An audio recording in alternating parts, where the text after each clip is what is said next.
We also want to keep in mind that what we communicate in terms of, if you talk about, whether it's truthful, whether it's kind, whether it's getting to the heart of the matter, that to keep in mind that what we say is also being recorded, and we will be accountable for that as well. So that's encompassed in this ayat, to keep us mindful of the things that we say to our spouses and anybody else in which we have a relationship, in which we communicate. And just to go further, because Prophet Muhammad sallallahu alaihi wasallam didn't just do this ayat, he did the next one as well.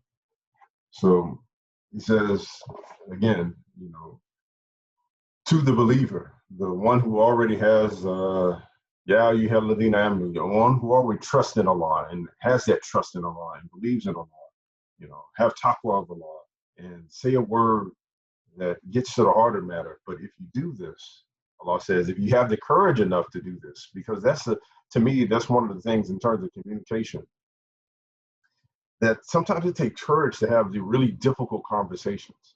Sometimes there are really difficult conversations that you have to have, and you don't know quite the right way to say it. It might be, it could be anything. It could be talking about your sex life with your spouse. It could be talking about the time that, hey, one of the most stressful times, I think, for certain people is when they have to take their keys from their parents. Hey, they're at that age where they shouldn't be driving anymore. You have to take away their autonomy. That is a really tough conversation to have, and most people don't know where to start. I have a really difficult conversation that I have coming up here soon as well, just about life planning. So these are difficult conversations to have, but Allah subhanahu wa ta'ala is encouraging us that if you try to have this conversation, you have that honesty and that belief in having that conversation, and you have that trust in Allah that He will amend your deeds and make your conduct whole and sound. And those who comply with Allah and His Messenger have indeed attained a tremendous success. So the Fawzan Azim, the greatest achievement that we can have. So Allah is encouraging us that if we have the courage to say, go ahead and say what's on our heart, say what's on our mind, try to do it the right way, that Allah subhanahu wa ta'ala will make up the difference. That even if it comes out wrong, but we were trying to make it come out right, that inshallah, Allah will allow for our partner, our spouse, that other party to really take from us what we wanted, what we want taken from it. That Allah will make up the difference, and He will amend in your deeds. And who better help can you get than Allah subhanahu wa ta'ala? Okay.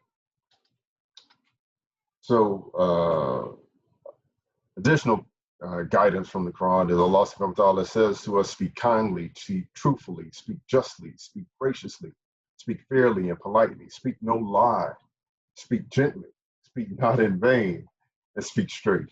So Allah subhanahu wa ta'ala quite often commands us to speak. Prophet Muhammad sallallahu alaihi wasallam said, say that which is best or else keep silent. There are lots of, Prophet Muhammad also says that, the tongue is one of the things that can get us the most in trouble. A lot of Quranic and hadith around communication and good communication. So another reason why we kind of chose communication was it's the foundation of any good relationship. And one of the first marriage support group books that we read as a group was Gary Chapman's The 5 Love Languages. And I'm using it here to discuss how to create a healthy environment for communication. The love languages, although a language is normally a method of communication, the love languages are really a description of how you fill your partner's love tank, how you engender love on from your partner or your spouse. And one of the I guess the things, the keys that I take away from the love languages is that it is not What works for you may not work for the other person. So if I know my love language is physical touch. Selena's love language may be words of affirmation, acts of service. So me hugging her doesn't communicate the same sense of love and affection, or the same thing that it communicates to me. Me speaking to her would be more of equitable, telling her that I believe in you and I support you, and I, love the way you spend hours in front of the computer making events for the community. All of those things, that affirming her actions is what will resonate more with her than me giving her a hug and saying, I love you. So it's understanding that, uh, and is understanding that what those things are. And then like quality time is one of the love languages. So quality time gives us a make sure that we make sure that we let me go through all of them first. So I apologize if you've never read the love languages. Just to go through them really quickly, is words of affirmation is the first one, which I kind of talked about. Affirming. It can be to send a text message or a note unexpectedly, or leaving a note on the refrigerator door, or sending an email, or sending an article. I mean, all of these that reaffirm something that you guys were just talking about. So it's and the other thing about the love languages is the absence of that really detracts away from your spouse. It's so if words of affirmation is a thing, if you start to berate them and beat them down and criticize them, it has an even greater effect than if you were to withhold physical touch or to not give them a gift. It has a almost an opposite effect in terms of removing things from the love tank. So we got words of affirmation, you got physical touch, which is, hugs, kisses, cuddling, spooning, all of those things. Nonverbal communication, just a touch, or leaning up against your spouse, so those things. Receiving gifts. Some people might love to get that surprise handmade gift, or flowers, or cake, whatever it is. You just love giving gifts, and that's the way that you show love, and that's the way you feel love. That because they remembered my birthday and they made it special, and they got me 3 presents, and all the kids made presents, and that's what made me feel loved. And then quality time is uninterrupted, focused time. That's the time that you close the door, the kids are asleep, and you just have that one-on-one time with your spouse. So you go out on a date, and date night is something we heavily encourage as well, to make time for your relationship. And matter of fact, you have to make time for your relationship every day. When we talk about quality time, I always think of sort of awesome, which is by the token of time through the ages. Indeed, mankind is in loss, except for those who do these 4 things: who believe, work righteous deeds, and believe, or work together in the mutual teaching of truth, and work together in the mutual teaching of patience and constancy. So just like Allah subhanahu wa ta'ala says that the key for us to be whole, for a whole life perspective, is just to balance these 4 things. We have to make sure that we're balancing our quality, making quality time. We have to make sure that we're balancing our marriage, and making sure we're making time for our marriage, our kids if we have kids, our work life if we have work life, our personal life if we have work life. You still have to make sure that you make time to find a balance in these things if you want to be a whole person, if you want to be a whole individual. And then acts of service. It's washing the dishes, it's cooking, it's cleaning, it's going to put oil in the car for your spouse, or put gas in the car. Those are those acts of service, just trying to lighten the load, just trying to help them to do something that they would normally do, but you take care of it for them so they don't have to do it, so they can do other things. All of those things, which is creates an environment. What we're going to try to go through now is to kind of talk about the mechanics of when you're in those situations, like you're having quality time and you're giving words of affirmation, what's the best way to go about that from a communication standpoint? Just seeing if you have anything to add. Okay. All right. Necessary for progress. So just to give an analogy of where we're going, because so that was the most that we're going to talk about, the love languages. So if you have not, or if you're not familiar with this at all, again, you can go to 5lovelanguages.com. And I think we'll make this presentation available afterwards so that you'll have these slides. So check it out. They have a quiz there where you can, figure out what your love language is. I actually did it again today, and it's changed drastically. So, there is that, so you might want to update it in terms of what, your primary, my primary was fine, but my second was totally different. So that was interesting. But that's the most we're going to talk about it here, so that you can understand where we're going from here, inshallah. So think about a car, right? And we're thinking of, and he talked about mechanics. But a car, you have the body of the car, right? And where you sit in, but then you have what's underneath the hood. And so when we talk about love languages, that's more like the body of the car. And so, of course, that's going to look different, depending on what kind of car you got, depending on what your preferences are, right? Like if you have an SUV versus, a sports car or whatever, whatever brand. And so that's that individual person's preference. But when you go under the hood of the car, and I'm not a car person, so if this analogy falls flat, feel free to tell me. But there's certain things that are kind of going to be standard across all cars. You're going to have an engine, something that's going to make this car go. You're probably going to have a starter that that allows the battery to jump. You're going to have a battery. And so communication has some core things that no matter what the model or the body of the car looks like, these things help the car move. And then so in our case, we're talking about a marriage, and we're talking about communication in a marriage. So we're going to put the love languages to the side and know that that's kind of the environment that our mechanical parts are going to be operating within. But our mechanical parts is what helps move the conversation along. So this will apply regardless of what your individual love languages are. Inshallah.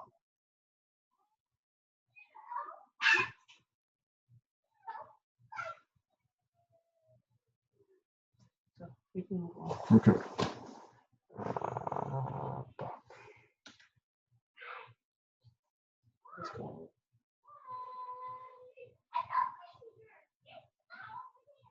Let's see.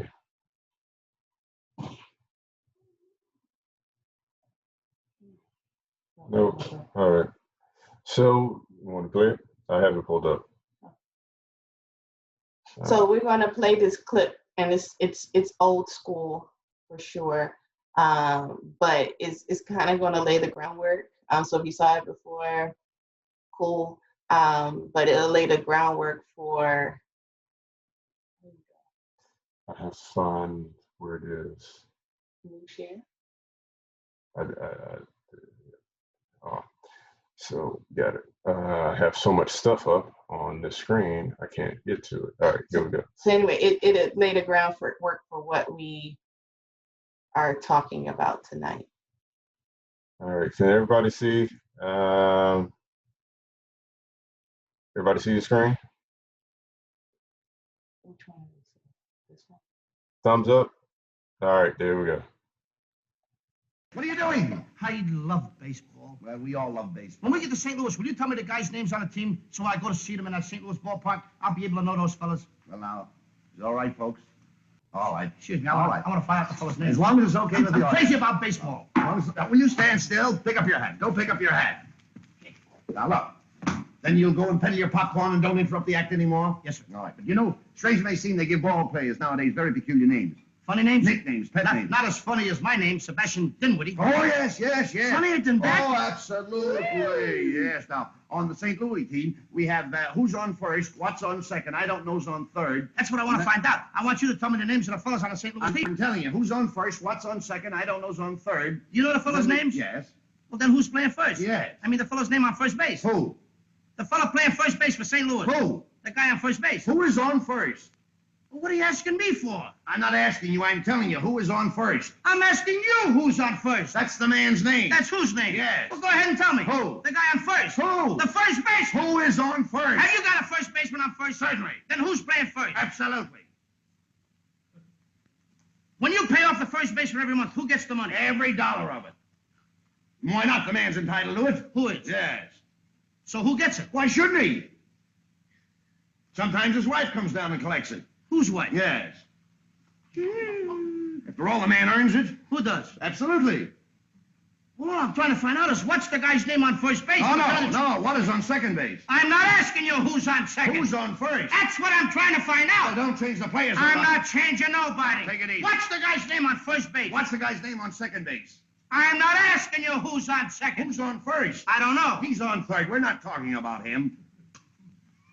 How did I get on third base? You mentioned his name. If I mention a third baseman's name, who did I say is playing third? No, who's playing first? Stay off of first, will you? Well, what do you want me to do? Now, what's the guy's name on third base? Well, what's on second? I'm not asking you who's on second. Who's on first? I don't know. He's on third. There I go, back on third again. Well, I can't change their names. Will you please stay on third base, Mr. Broadhurst? Now, what is it you want to know? What is the fella's name on third base? What is the fella's name on second base? I'm not asking you who's on second. Who's on first? I don't know. Third base. You got an outfield? Oh, sure. St. Louis has got a good outfield? Absolutely. The left fielder's name? Why? I don't know. I just thought I'd ask you. Well, I just thought I'd tell you. Then tell me who's playing left field. Who is playing first? Stay out of the infield. Don't mention their names out here. I want to know what's the fellow's name in left field. What is on second? I'm not asking you who's on second. Who is on first? I don't know.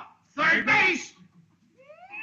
Oh, take it easy. Take it easy, man. And the left fielder's name? Why?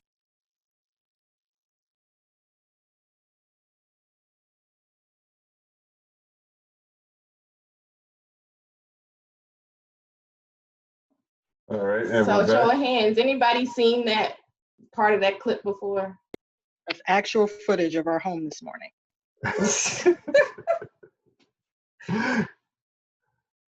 Right. So some of our conversations can devolve into that level of confusion and talking past each other. And so hopefully, inshallah, we'll talk about. Because. Oh, he's center field. He's center. Oh, trying to get back to my screen. Some of our conversations, I know Ahmed and I have had conversations that were like that, and it just was circular, and nobody seemed to be getting anywhere. So inshallah, some of these tips will help us to break those cycles, or to know when to say, oh no, we're not getting anywhere with this, we're gonna pause this and come back to this, because clearly there's some miscommunication happening here. Yeah, and quite often it's because I make some nerd reference or sci-fi reference or big on quoting movies and things of that nature, and it can totally pass over your other person. All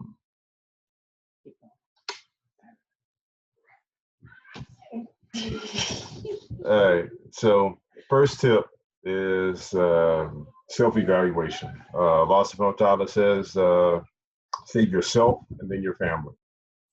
Puts the emphasis on yourself first before you go and help anybody else. Just like we're going back in the sort of asr, it says for you to be whole, you have to first have faith in Allah, then you do salihati, those righteous deeds, which are typically things that you do for yourself.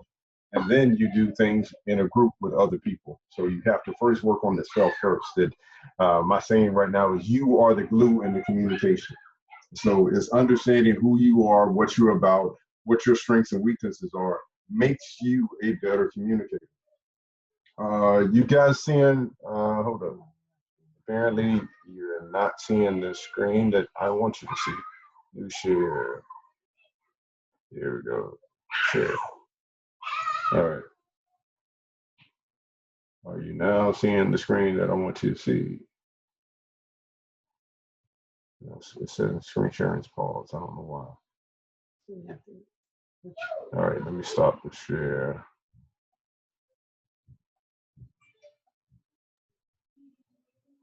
All right, there we go. So, and one of those big things in self-assessment is understanding and knowing that our style and our method of communication quite often comes from the way we were raised, the way we were brought up, our families.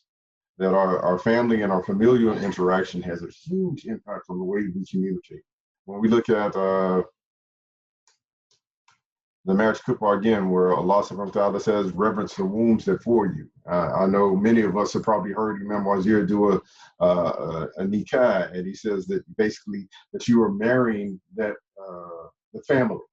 You're not just marrying the person, you're marrying that person's family. So if that person's family has a habit of practical joking or playing the dozens or bussing or on each other, then that's something that's going to be a part of that person's communication style. And that might not work for you. That might be something you've never seen in your house. Their house may be one that's passive aggressive, where nobody ever argues about anything openly and everybody only speaks. Let's see. Okay. Yeah, that might be, so understanding the different influences, the different things that make you, and the way that you communicate. So doing that self-assessment and inventory.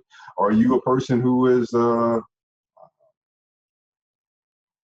prone to telling stories, or being one that kind of likes telling stories? And I'm not sure what's going on.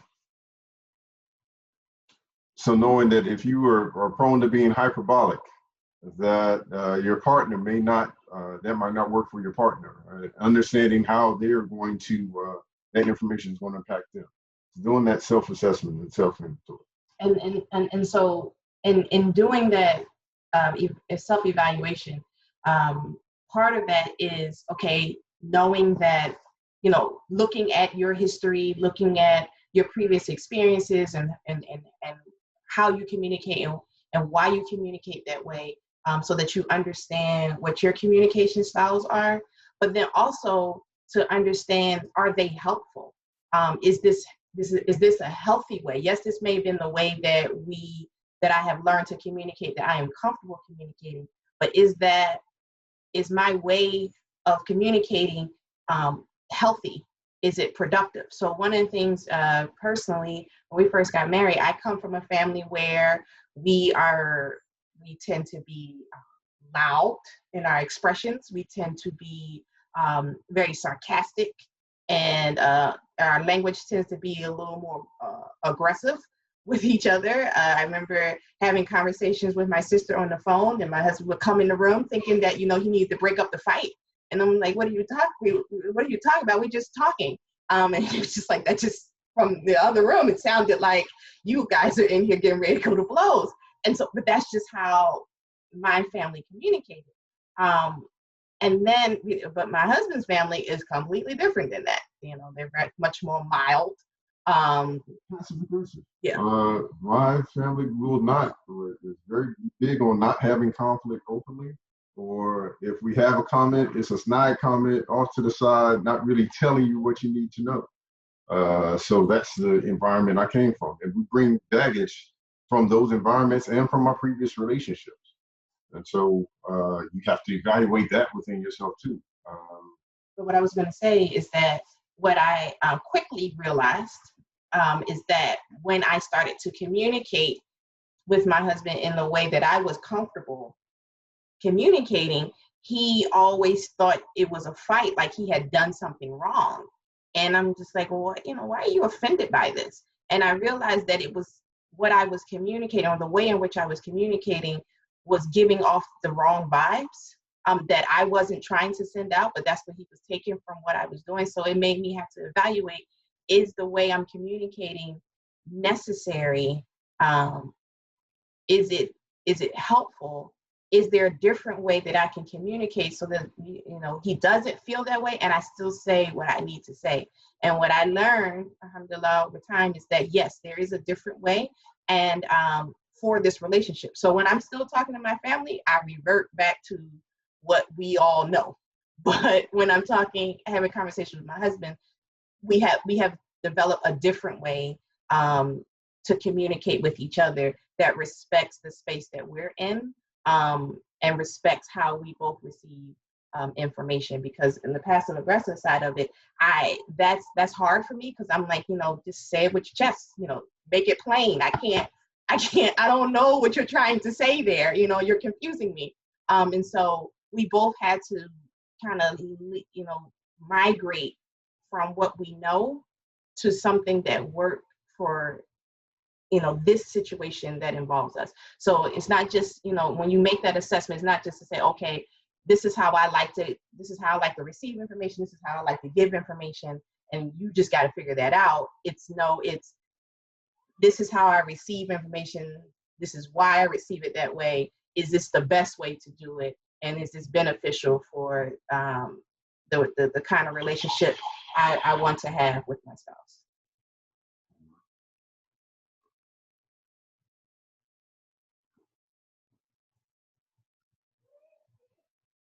So again, just reiterating the point that just like you wouldn't allow your battery to be drained on your phone, or at least I don't allow my battery to be drained on my phone and let my phone die.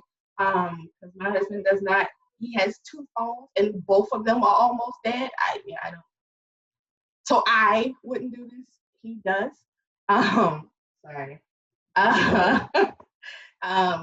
Your relationship shouldn't be like this.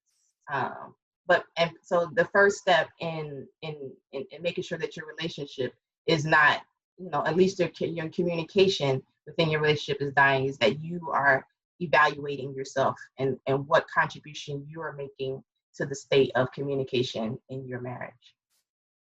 Sorry, babe. no problem. Put me out there. That's all right.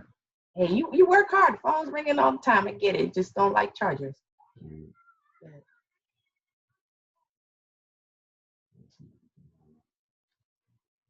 All right. So reflective listening, the second practical tip. All right. So first practical tip was self-evaluation. Now the second tip is reflective listening. I was in high school. I was a peer counselor. So that was basically, we had the school's therapist took the most kids who applied, who she thought had the best background for it, and kind of trained us in the psychology techniques of active listening. And active listening or reflective listening is all about being very similar to Prophet Muhammad sallallahu alaihi wasallam, where the Quran says that that the people of Mecca said that he was an ear, that he was all ear. And that was because he had a habit of truly giving the person attention and just listening to whatever it is they had to say. So much so that the hadith and the tafsir say that when someone would talk to him, he would ask them, "Are you finished?" And if they weren't finished, he would let them continue and ask them, "Are you finished?" again. And only once he was done, once the person said that they were done, would he then respond. So this reflective listening would exemplify this. So you listen, and then in responding, you are acknowledging or you're repeating back or summarizing what it is you heard. Okay, you just unloaded on me about your day. It seems like, at the coffee bar, somebody said something wrong to you. At lunch, somebody said something wrong with you. And then the report that you needed to get out got jammed in the email system. And so you weren't able to get it. And all of that made you feel really like you weren't productive today. And that's what I heard. It's repeating back some summary of everything that they've heard. And that's listening without interrupting. You know, because quite often, and they talk about this in male versus female roles, or men go quick on problem solving, and women tend to like to rant. I don't really prescribe to that. Those are generalizations. I think those gender roles are very fluid and can be back and forth between either party. But the point of reflective listening is to absolutely not interject your opinions or your responses. It is just to listen and listen and listen and be able to understand what it is they're saying. It's not counting numbers in your head, going into a different place while they're just talking at you. No, it is active listening, that you're giving them eye contact. You're nodding. You're yes, I understand. I hear you. You're giving those all those signs of listening and affirmation. And it's one of the things that really resonates with people. It makes people feel heard.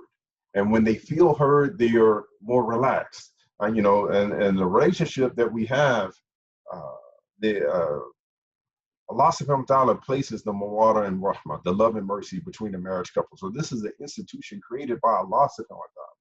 And it is to Allah subhanahu wa ta'ala that we are trying to be our best person, our best selves, so that we can fulfill the trust that Allah has placed between us.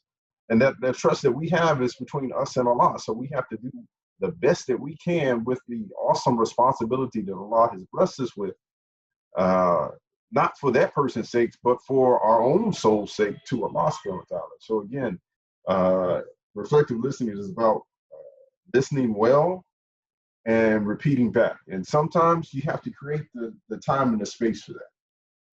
I'll just real talk,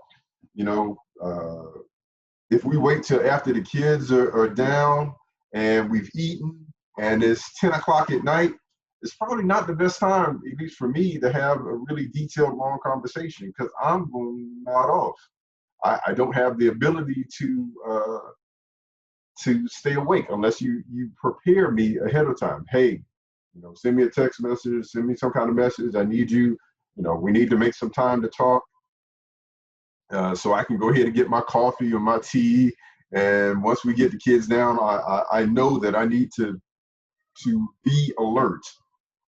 But if you hit me cold with no prep, you get what you get, because I'm a morning person, not a night person. And my wife is definitely a night person and not a morning person. So we never talk. So we have to be intentional about making time for us to talk.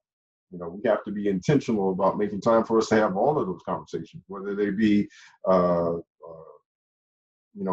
our days, about our schedules, which are uniquely crazy, about intimacy. We have to create times to talk. So that might be a text message, that might be a meeting notice that Salima puts on her phone, that on her calendar, that shares with me. So, okay, now I know it's something. There are lots of different ways to communicate, but you have to be intentional about making the time and place for that communication. And then also, so part of reflective listening that I am learning too is that, you hear that the Prophet Sallallahu Alaihi Wasallam would say, are you done? And he would say it with this sense, like if the person paused, he would, want to make sure that they had a chance to say everything that they wanted to say. So it was very intentional, and it was, with good intention. But he also listened to really hear the person and not to respond to them. I struggle with listening to just listen and not respond. So in my head, the "Are you done?" sounds more like Kevin Hart. Like, "Are you done now?" Like, so that I can go ahead and say what I have on my mind, because that is so important. That I had to learn to take a step back and say, I don't need to say anything here. And that's not easy for me to do, but to know that it's not just letting them say what they have to say so that you can say what you need to say, but it's just truly listening and having nothing to say except to ask questions for clarity's sake. So, to make sure you understood what they were trying to communicate. And that's the extent of it. And as we will see, is that we first talked about personal responsibility and personal accountability. And now as we go into these tips, and we have 6 of them, when you'll talk is at the end. So most of this is about preparing the way for the person, your spouse, who saying that I whatever I need to hear you first. So Talib, okay.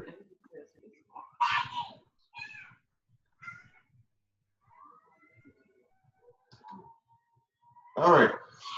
So first exercise, everybody, you don't have to grab a sheet of paper, but turn to your spouse and pick one question or statement that's on this screen right here. And each spouse pick a different one, and you ask your spouse the question that you picked for them, and they'll ask the question that they picked for you, and then we'll reconvene in 5 minutes. Yeah, so 9:15. To see how that exercise went. Inshallah. No, I think people are just falling off.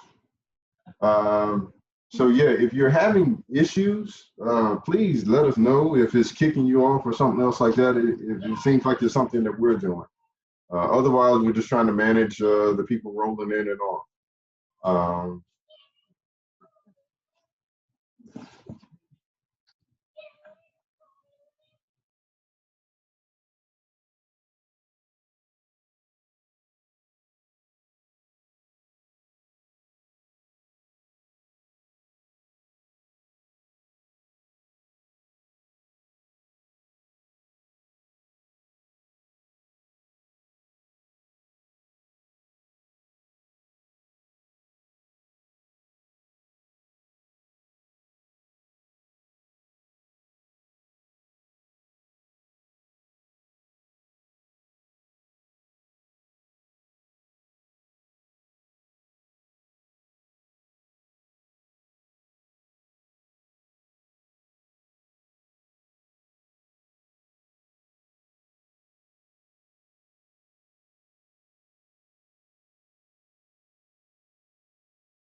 All right.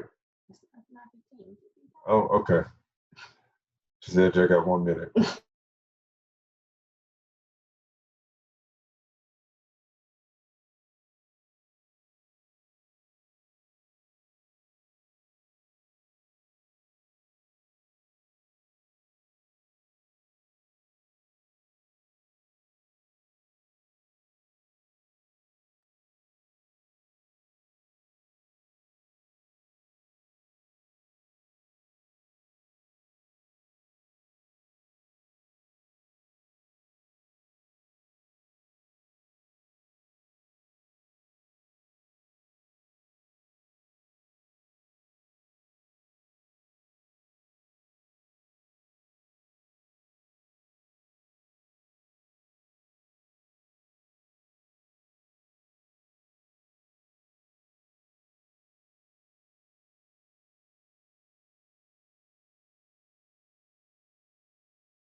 All right, y'all ready?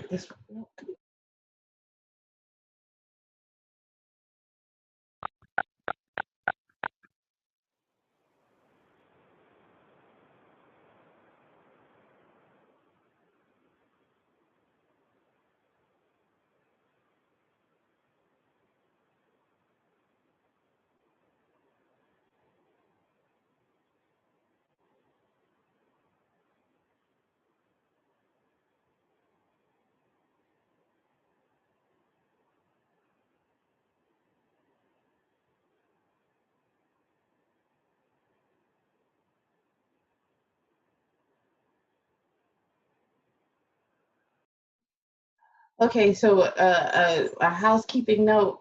So in the chat, we put a link for questions. So if you would want to ask questions, you can type them into that link. That link is anonymous, so you don't, nobody has to know that you asked the question, but we'll monitor it throughout the rest of the presentation. So, and we'll, if we haven't answered the question, we will circle back to those questions. So again, if you have any questions that you want to ask, and then, you don't want to put it in the chat, you can go to that link, and we'll monitor the questions from there. All right, and so again, we wanted it to be interactive. So anybody want to share some of their reflections from the presentation thus far, or from the last exercise? Something learned.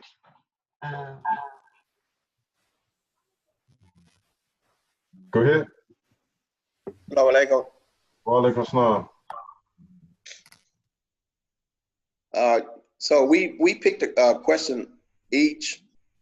So the question that Sandera picked for me was feelings. What makes you feel stressed, and what do you feel, or when do you feel confident? Right. So I listened intently. I did not respond. I did not say anything. I let him talk. And he said when he's not in control, and when he not knowing what's going on and not being stable. And then the second part of the question was, when do you feel confident? And he said, he was speaking the word to the right. He said, when everything is taken care of for his spouse. And then he also said, when he completes a task before being asked. Well, the question I had for Sandera that I asked was, the friends. Where did the question go? I didn't write the question down, but anyway, it was about the friends. 2 friends, and how did she meet them? And one friend was Terry, which was a sweet mate of hers, which she first day of college, and she met her, and they've been friends for ever since about almost 30 years now. And her second friend is Sylvia, and she also met her the first day of college, and she lived across the hallway. She kept her in line. Yes, And that's college at a very young age. I did ask him a couple of questions for clarity because one of his answers was a little short.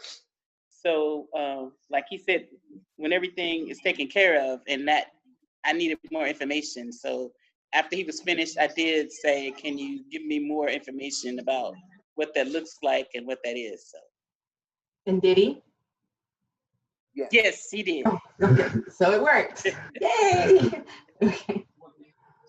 Yeah, because sometimes I know I'm big on talking in compact, dense sentences or very short sentences, and I don't explain very much. It's something I have to, at least for me personally, it's something I have to do the opposite of when I'm given a cookbook, because typically I default on a hint to the wise is sufficient.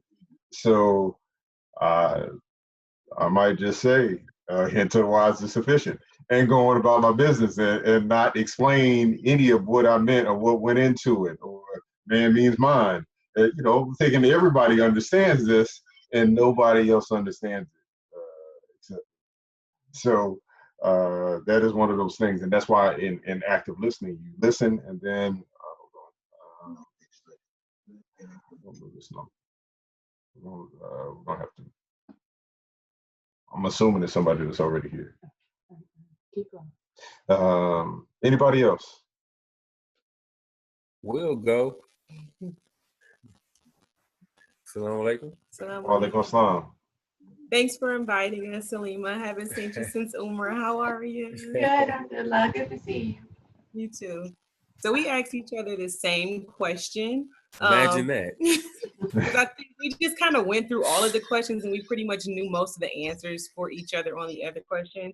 So we asked each other the same question, which was the last one, which is, what stresses you? What makes you stressed and what makes you feel confident? He asked me first, so I'll let Celine go first. So she said what stresses her is feeling like things are not in order. So, hello. So that's the children in the back. So she said feeling like things are not in order, or like chaotic, not organized, those kind of things. Excuse me. The second question was, do you feel confident? When she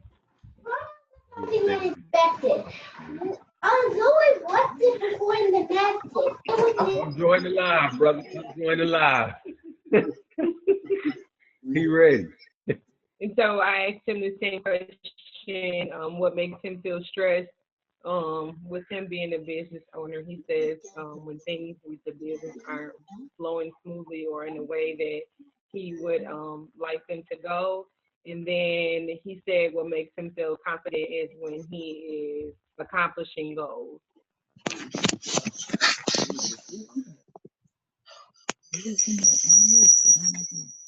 Thank you. Thank you. We lost the host. Oh, there y'all go. Okay. All right, yeah, so we're back.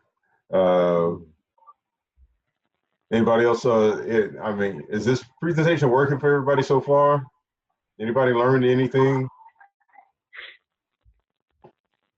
Say again. Yeah, hey. All right, I got at least one thumb up. I'm gonna keep going. I'll make that work. All right, so. Did you all have something to share? And you don't have to share what your answers are. You could just share what you learned from that exercise, or if you learned something different that you may not have known before. Can you hear me? Yes. Yes. Oh, so I'm like, Wa alaikum so salam. yeah, I'm enjoying the exercise because sometimes, it's reminding me of some things that I may have forgotten so it's like recalling some things and um, also help just point out stuff about, myself more, So, but to answer your questions, yes, I'm enjoying it thus far and I appreciate it. Thank you. Thank you. All right. We're gonna kind of keep it, get back to it, but please, if you want to interject something, raise your hand or something, let us know. Yeah, please do, because we're used to doing this, with everybody in the room. So this is a little different for all of us, and your participation helps to feel like we're not just talking at a screen. My wife says she loves y'all shirts. Oh, thank you. We got them at ISNA like 2 years ago, and thank you. All right. Tip, all right. So tip 3, asking relevant questions. Relevant questions. Thank you. All right. So Salima is big on asking me, how was your day? Yeah, there's probably a lot of things in there. It's all right, but you asked me how my day was. You didn't ask me anything that I felt like I needed to give in detail answer. So, how was your day? It's up, and that's all I'm gonna give you. So the point of this tip is sometimes we have to ask different questions, and this works not only with our spouses but with our kids too, in terms of really kind of getting feedback or getting the answer back that you want to know. So instead of asking, how was your day? Ask, what's something interesting that happened today? What was the best thing and the worst thing that happened today? What made you smile today? So a whole list of questions there, but it's asking something other than just a kind of how was your day. It's trying to pick little things. And Rakaya has got her hand up, so go ahead. Assalamualaikum. Wa alaikum salam. So like, I guess my question is, like, if you're not too aware of how you communicate or how you prefer a person to communicate to you, is there like some kind of website where you can answer some questions just like how there is one for the love languages? That's a really good question. I don't know. Does anybody else have, can anybody else provide resources or things that they have used to deal with something like this?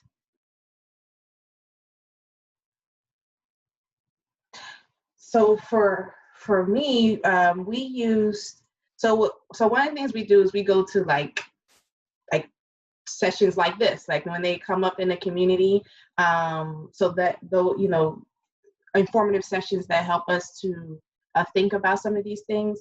We had a book that we read when we first when we were intended. It was called by Bashir. Muhammad Rida Bashir. All right, so we had Blissful Marriage. Blissful Marriage. That's what it's called. So called Blissful Marriage by Muhammad Rida Bashir, and where it was talking about, so it was dealing with like what to look for in a spouse and things like that. But it was also had a lot of like questions to ask, and it was questions asking of you. It also had a lot of case studies in there, so you can kind of, scenarios and how you would respond to them in real time. And so that started to, and we'll put the link to that book in there, but that was a really good starting point for us around communication. And understanding that, communication comes from what you're used to. So that's one thing I can point to. I also I know, and Rakaya, you are in the sciences as well. So I use some of those skills, like the skills that I use to like present at a scientific conference. If I have a poster, one of the training is that you present it as if the person that walks up to you has no idea what you're talking about, right? And so it's a different mindset. So oftentimes we, when we're talking to our spouses or talking to people who we think are familiar with us, we assume that they know and understand certain things. But when you approach for me, what has worked is also to take a step back and approach conversation as if the person I'm talking to has no idea what I'm talking about. Now, in my husband's case, he's learning to love that because he feels like, you didn't have to go that small for me. I kind of understood a lot of this already, but for me, it's the way that I use to make sure that what I'm trying to communicate is clear. So, but that book helped. So even though, we're all married here, it really helped to kind of help us to unpack some things, and a lot of that around communication. So, but as we come across resources, I will definitely send that to you because that's a really, really good question. All right. So I just Googled communication style quiz. I'll post one up in the chat. Actually, I'll post two up in the chat. If I can get the chat. Oh, where's my chat? All right, I've got so many things on the screen, I can't see it. Where's the chat?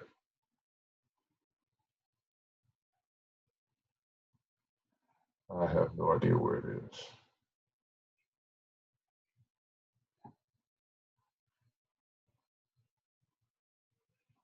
All right, there we go. All right. So here's one.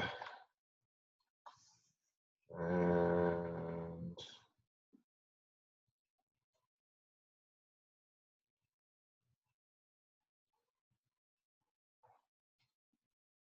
give me 1 second. Yeah. You'll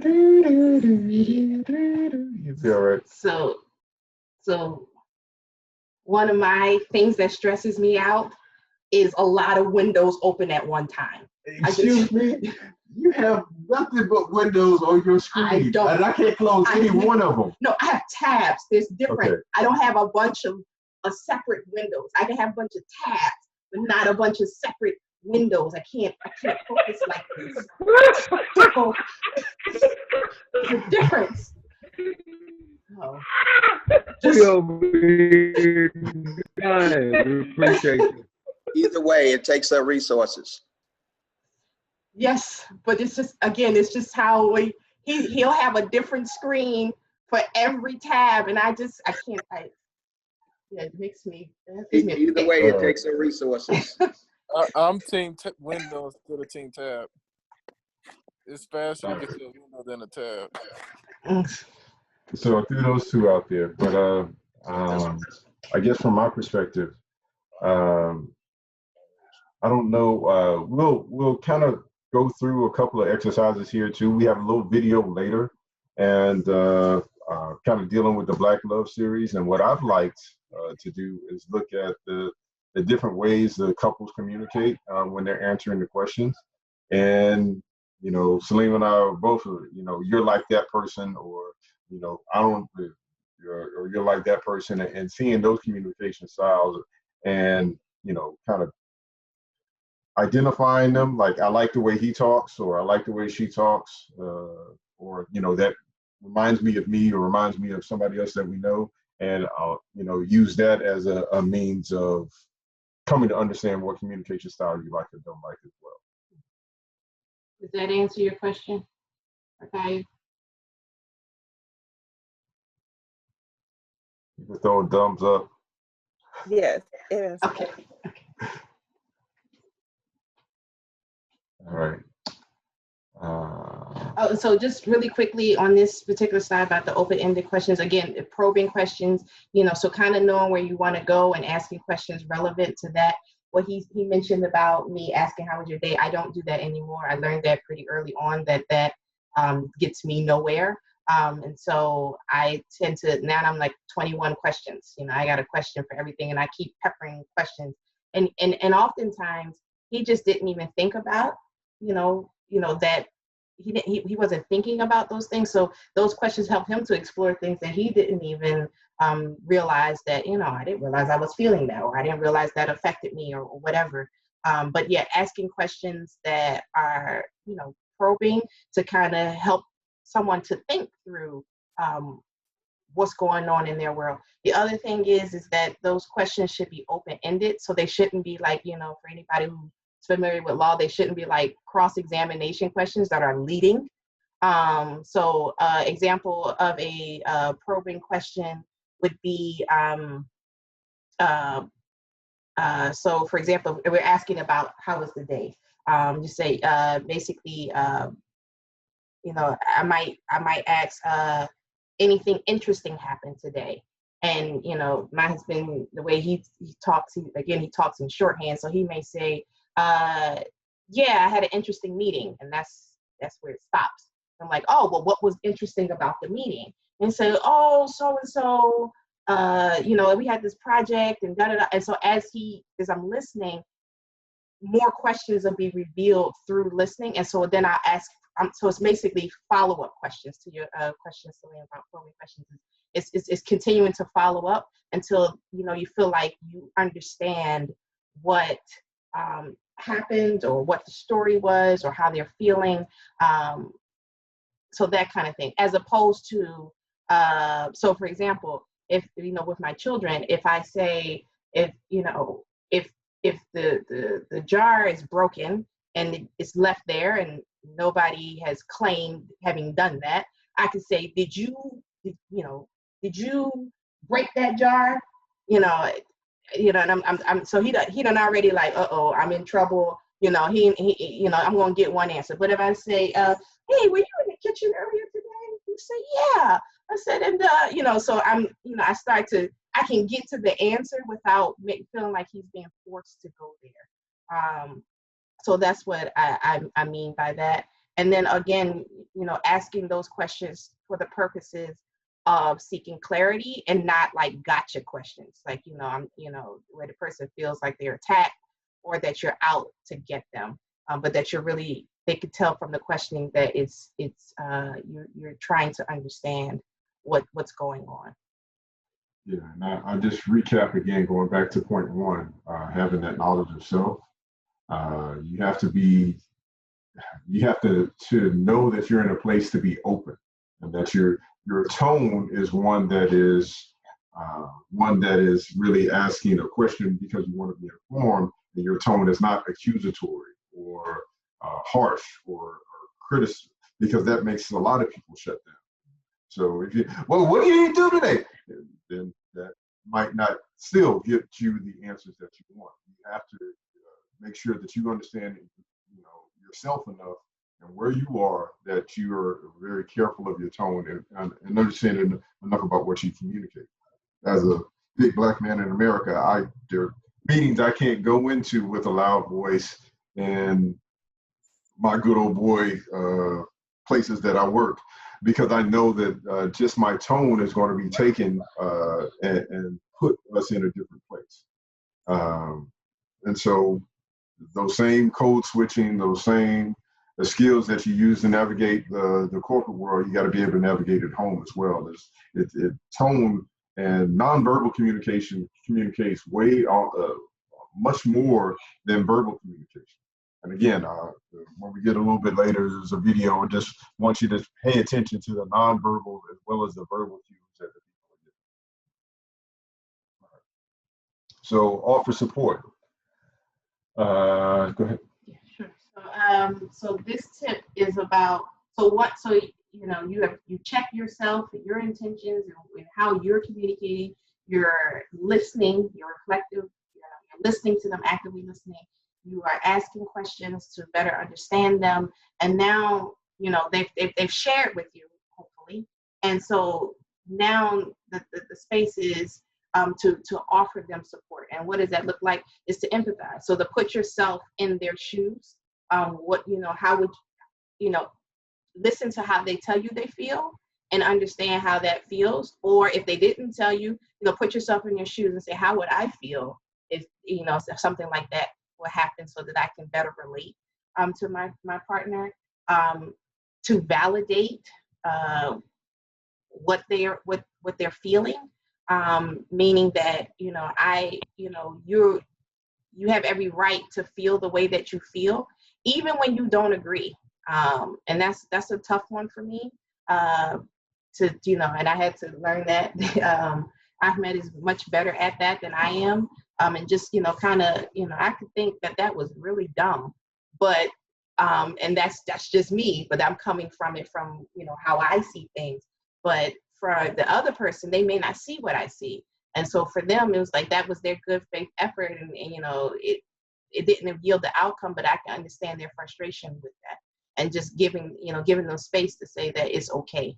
And then ask them, what it is that they need or want as a result of sharing with you. So if he had a rough day at work and he's telling you about it, and, to ask, so, what would make that better for you? Or what is it that you need, as you're coping with that? Because that falls into the last point of practice humility. And again, I struggle with this one. I tend to be a problem solver. So if you tell me what, you have an issue, I'm like, okay, so here's what you need to do. Are we getting ready and get into, how we going to fix this? And, and in this case, Ahmed is just kind of like, I just needed you. I didn't need you to solve the problem. I just needed to be heard. And know that is valid, and necessary, and that, it's not my job to save the day. And so, and part of that for me is, taking a step back and say, okay, don't go into problem solving mode. Ask them what it is they need. And he could have just said, I just need to say that. And now I feel better. And, and that was the end of that. So, so support is understanding where that person is and what it is they need, and giving them what they need in that conversation, as opposed to what you think they need, to help them through whatever it is that they're working through. Yeah, and communication is a two-way street. So quite often, because I came to understand Salima was definitely in the problem-solving paradigm of communication, I say, hey, I just need to vent. Can you just listen to me? I prefaced it, and then I start the conversation, so that she knew what to expect, and she knew what I was asking for her to do. I wasn't asking for her to solve the problem. I wasn't asking for her to do anything else but listen. And she was then willing to do that. And I think sometimes it's I don't know about vice versa. She actually has to ask me to give a response. For the most part, I do. Because if I want to rant, I want to rant. I assume that when she's talking, she wants to rant. So I don't offer a suggestion or a solution unless she asks me. I don't know if you don't even offer it when I ask them. But that's also a function, and if we had to learn, it's a function of how we brought up. His family, they tend to not volunteer advice. They tend to not volunteer solutions. I love my mother-in-law very much. We have a very good relationship, but she is not going to tell me what to do. And, in some cases you would say, oh, that's a really good thing. But where I came from, everybody has an opinion about everything. Like, you don't have to ask for it. You're going to get it regardless. And so that's kind of, I expect somebody to have an opinion and they offer something. And I'm just like, y'all not going to say nothing? It's just like, no, I mean, and even when I ask for it. So again, that understanding, and it takes time to, kind of talk through those things and pick that apart and know that, why do I need your opinion? And then I had to think like, oh, wait, because I come from a place where everybody has an opinion. They give it to you readily. So, it's understanding what the need, but him prefacing it helps me to, take a step back. And then for me to say, hey, I'm coming to you, I'm asking you for advice. So then he, sometimes will, be more readily to give that to me. So any questions on that or comments, or any ways that you have dealt with this issue of support?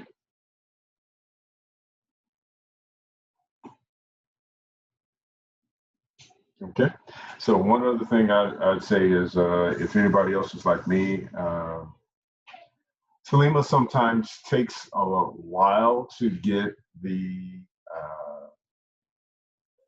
whole of her point or message across. And so I am, as I try to be an active listener, one of the things that I do when I'm not, at least for me, interactive conversation, if it's a give and take very quickly, I'm there. But if it's a long period before there's anything for me to interject, what I've done is take notes. Just like you would at a lecture. If I say, hey, do you mind if I write this down? That way, I can still do my reflective listening. I can still take my notes. I can still say, this is what I heard.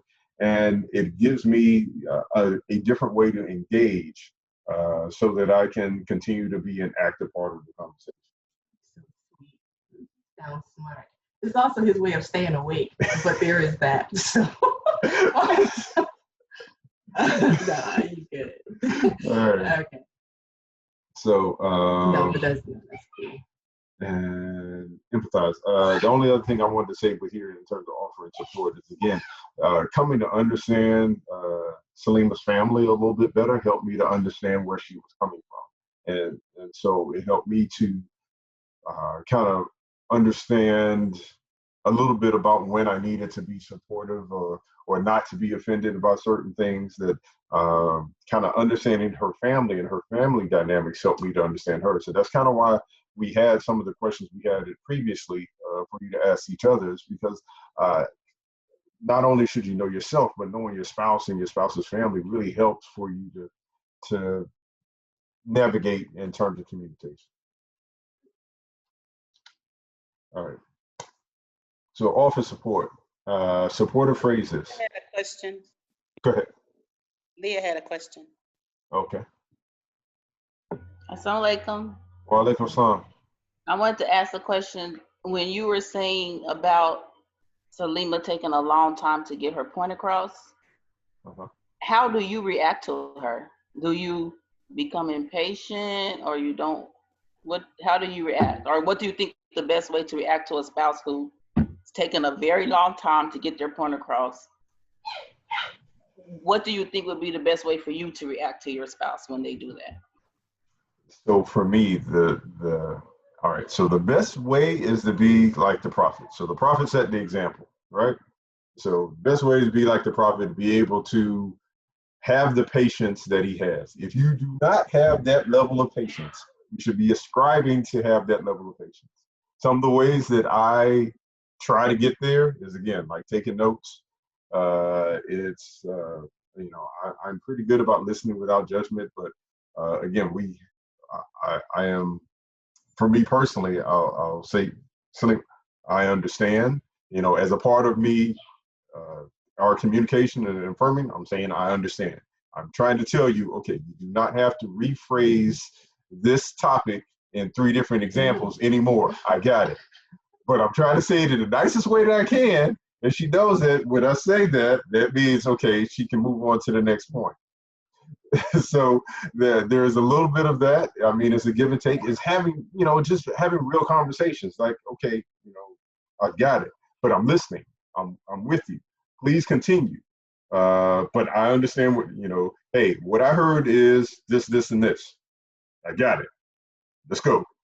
But I'm still here. And like I said, so I take notes. I try to make sure that we have the right time.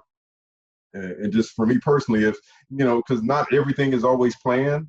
So if it seems like, okay, we got into a weighty topic and she gave me no preamble, it's 3 o'clock in the morning, she woke up and just needs to talk about something. Well, I'll just, hey, let me go get some coffee. I'll be right back. And we'll be having this conversation. No, you don't have to. No, I'm going to go get my coffee and we can have this conversation. You give me the chance to, yes, at 3 o'clock in the morning, I'm not going to be bright-eyed and bushy-tailed, but I can correct that with some liquid awakeness. So you have to give me that time, you know. So it's about being compromised too, because not automatically are you going to be ready to do exactly what your spouse is. So if you, there is some give and take, but there's no, it's not a zero-sum game, right? It's not like it's all or nothing. You can get what you want and your spouse can get what they want. You know, you just have to work toward a compromise to make it happen. It's not like only one person gets something and the other person never gets what they want. So the other side of that, as someone who knows that, who I know I can be long-winded, so that's, again, I'm conscious of that as a, you know, I may not feel like I'm long-winded in the conversation, but I know that I have those tendencies. So for me, it's just being conscious. So like looking at, you know, watching those nonverbal cues. If he starts getting fidgety, if he starts nodding off, then I know, okay, this is getting a little long for him. Or I've also allowed, when I say allowed, where I don't take offense, where he could say, you know, hey, let's pause this, let's go do something else, and we'll come back to this, to let me know, like, you know, I kind of need a break. And that, you know, and because I appreciate that he's willing to listen and he's not saying, you know, man, will you just stop talking? He's just saying, hey, I this is what I need in order to continue this. You know, I'm gracious. I try to be gracious enough to, you know, respect that and allow for that. So it's not just on the spouses. So if you know that you are long-winded, you know, start paying attention to those cues from your spouse that they'll give you to let you know that, you know, this is getting a little bit oppressive. And, you know, I'll just, I'm just saying, I came from a family of talkers, you know, so I know how that can be. So that, because I can have that remembrance, it, you know, it's like, oh, I don't want to be like that other person was to me. So, you know, let me pause. I came to know Selena's dad. Selena's dad would sit them in a room and would talk to them for hours, like not off, and make the kids stay there when he woke up and continue the conversation. So, you know, she does not do that to me. So because I know that she has, you know, went through that in the past, I'm like, I can be merciful except the, you know, the 2 or 3 hours as opposed to the 6 or 7 that she had to go through. So, I have a question. Yes, go ahead. So my question is, okay, when you are communicating to your partner and you're not really getting any feedback, how do you deal with that? Because it'll kind of maybe stop you from really getting out what you're trying to say if you're not getting any kind of emotion, any kind of feedback. So then you're not being able to be expressive or get out what you need to say, so on and so forth, because that person isn't giving you anything in return. How would you deal with that? So that's usually from that's him. He's just not a big talker. And so one of the things is I'll hear myself and realize I've been talking for a while and he hasn't said anything. So then I'll just ask him. So that's where the questions come in. So, you know, what do you think about what I just said? And it's not to catch him, like to see if he's paying attention, but more asking, you know, to kind of cue him that I'm looking for some give and take, some back and forth. So to ask, you know, what do you think about this? Or what do you think I should do? Or have you had a similar situation? How did you handle it? Whatever, you know, depending on the conversation, the questions are, you know, kind of jump out, but just to know to take a break, and to get him to get in the conversation so it doesn't feel so one-sided. And you know, and as I ask those questions, and then it opens something else up for me. He sees, oh, there is benefit for me participating. It's a behavior that you can continue to cultivate. or habit that you can continue to cultivate in a relationship. So these are things, that we've been learning over time. And as we try them and they work, we keep going in that direction. Thank you. Any other questions? Okay, I'll keep going because we're getting a little longer. All right, so we're going to speed through this. All right. And so just really quickly on this slide, we want to give validation and hope for whatever they're sharing with you. So, if it's good, of course, that's easier. But when it's, they're sharing something with you that's tough, again, for me, who likes to be in a problem-solving position, I tend, I have to be careful about what they call toxic positivity, like you just being dismissive. Oh, you'll get over it, or it's not that bad, or everybody goes through that. Don't just it's okay kind of thing, and that's not how my partner is feeling. So validation looks like, man, that really sucks, and I feel bad for you, like, and just having him say to me, like, I appreciate that, like, man, that sucks. Is it going to be better? Yes, but does he need to hear that in that moment? Probably not. He just needs to know that you feel what he's feeling, and you're giving conversation to that. So that's kind of where that goes.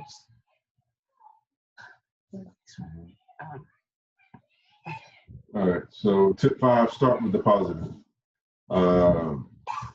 Prophet Muhammad sallallahu alaihi wasallam says, "He who does not thank people does not thank Allah." So, and in the Quran, Allah subhanahu wa ta'ala equates shukr, gratefulness, with kufr, disbelief. That those are opposites of each other. So again, it's like you are disbelieving or ungrateful to Allah. Being a disbeliever is like being ungrateful for the favor that Allah has given you. All right. So with that in mind, we should have a attitude of putting saying thanks, attitude of gratitude, being thankful to our spouses or the people in our lives, because that's a way that we can show gratitude for Allah subhanahu wa ta'ala. And we should go ahead. So for this tip, it's about leading with something positive, something that they did that you liked or whatever, before you start any conversation, good or, when you have something, a criticism, but you start with, I really appreciated that you had time to talk today. I really appreciated that you, even if it's something that they do every day, like, he makes the kids lunches for school. So, and I don't always, say thank you or acknowledge that, but, just every once in a while to say, hey, I really appreciated you making the kids lunch this morning. It made things go smoothly, something like that, to lead into the conversation. It just engenders goodwill, because it makes them feel good. And then and that kind of flows back and forth, that energy flows back and forth. Make sure the compliments are genuine, and with the air of gratitude. So it's, like it's not snide. So it's just like, yeah, I guess you did all right. What, you want a hand clap? Like that's not a compliment. That does not engender good feelings. And compliment on something they actually did, as opposed to something generic, because it doesn't feel personal to them. So it's like, oh, I like your shirt. Well, I mean, yeah, that might be true. But if you say, I really think that color complements your skin tone, well, that feels, like you're talking about me specifically. And then it also aids in perspective. So especially if you have a critique that comes after that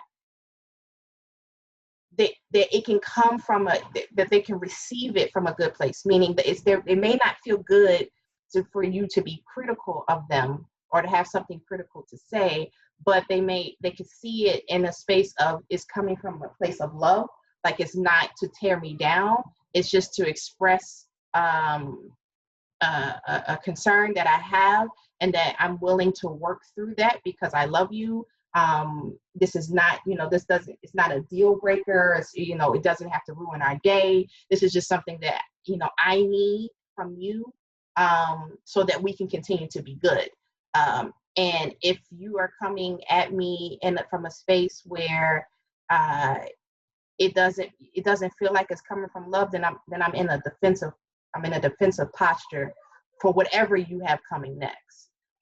So this, taking the prophetic advice and the Quranic advice about leading with the positive, leading with the good, complimenting, showing your gratefulness to your spouse, because we have a lot to be grateful for about our spouses, will help to soften the conversation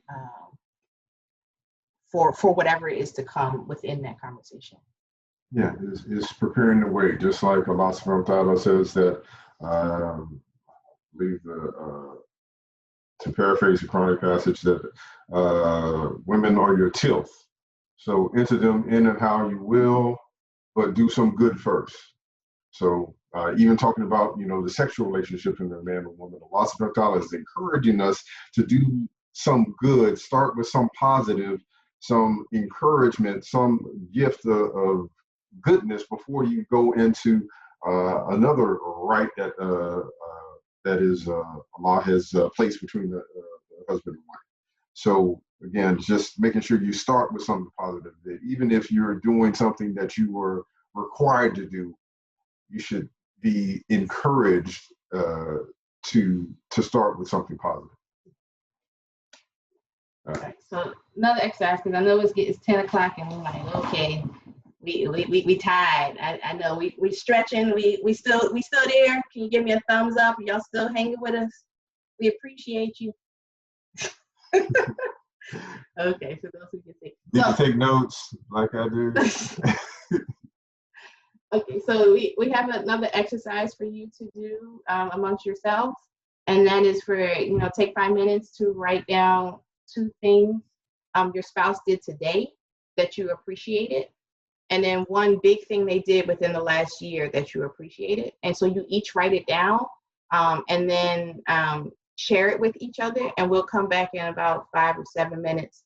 And you don't have to share what that thing is if you don't want to. If you want to, well, great. But what we really want to know from the exercise is, how it made you feel. Yeah. In that sharing. And practice looking into each other's eyes, giving each other that undivided attention. You can turn off the camera, that's fine. We'll turn back on the cameras in 5 minutes, but really, be active listeners in this.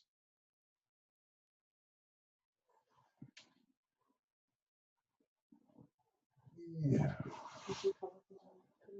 Oh, I guess I should put something.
Assalamu alaikum for joining us. Right now, the exercise, we're doing this exercise. So we'll be doing it for the next 3 minutes.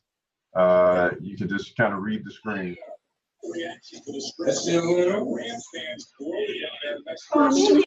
You all did, we here. Can I get another chicken nugget?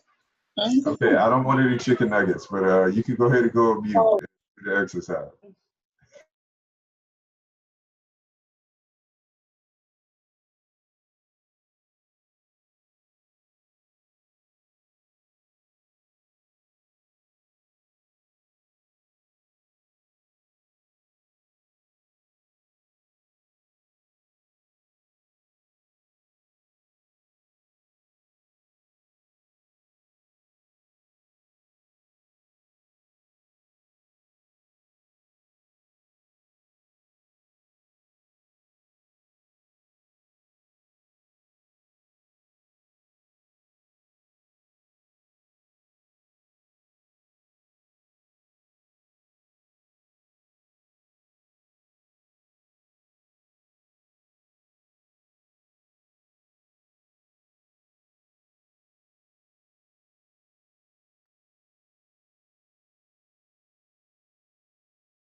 All right, we're back. Anybody want to share? People are still sharing.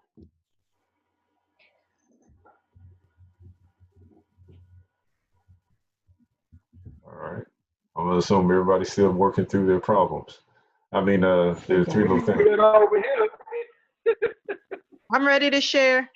Okay, alhamdulillah. But you can't share one of these things. So again, you don't have to share any of them. You could just share the process. Right.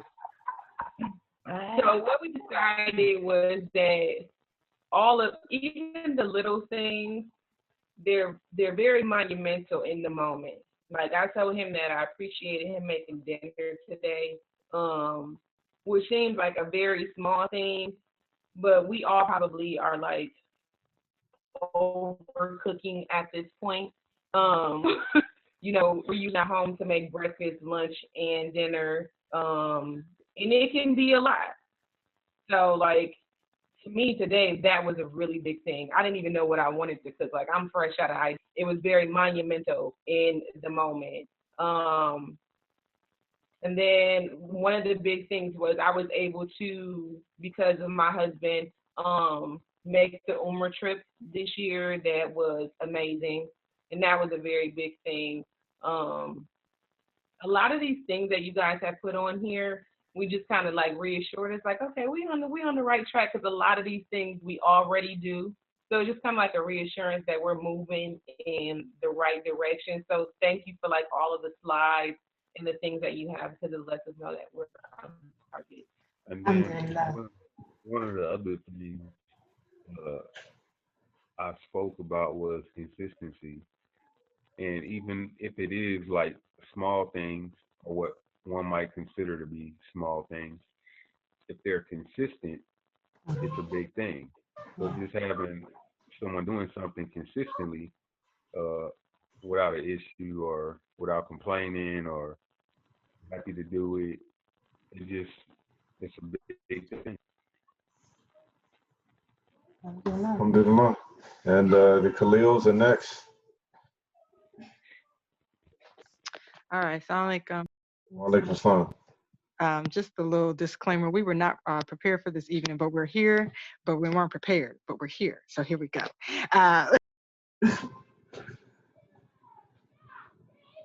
Okay. You went on mute. All right. So, Baina, you on mute. Are you? Yeah. Were you finished? Was that your statement? Because if it was, No. No. Hello? Hello? Yes. Yeah, we're here. Oh my goodness. What was the last thing you heard me say? You were prepared, but you're here. And I'm prepared to talk now. All right. We've been listening and we're loving all of the work that you all have put into this event in spite of the quarantine and everything that's going on. And we appreciate you all. This has been very insightful in case y'all don't hear from me again for the rest of the night. All right. So I'm grateful. Two things that my spouse did today. One thing was this morning, got up early and started on this garage. I've been asking about this garage, and I said I do not want to go into Ramadan with this garage looking like this. And we cleaned out the garage today, and that was worth its weight in gold. So that was one big thing for today, and I'm very grateful. And then within the past year, we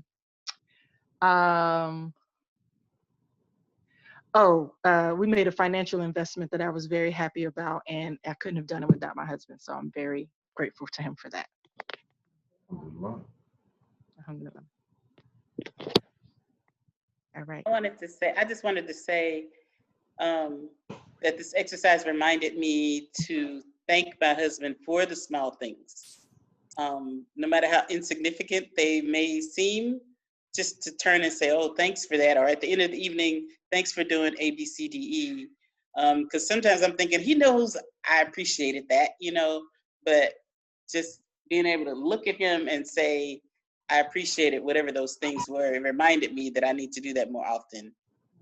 So I appreciate the exercise. Yeah, because if your love language is words of affirmation, it gives you the big chest, it makes you feel like hey, I did it. I'm on my game today. Yeah, I'm shooting for 20. And what I found is that even if it's not that for, the male, and I've heard a couple of the brothers say it tonight, that, their concern, or which, is not being able to provide or not being able to do for their family. So for us to let them know that, you're doing a good job. I have everything I need, and I have you to thank, I thank Allah for that. And I thank you for what you do. That's still that beat, the chest, that still has that effect. And so, I have found it to be incredibly important. And I'm just like, I thought you already knew it, and he does, but hearing me say it again, and again and again, it continues to, and not only does it engender good feelings, but they tend to, like a dog that likes to be groomed and scratched, like yeah. So what it does is, and he's not a dog, but the analogy is that no, is that it motivates it motivates for that behavior to continue.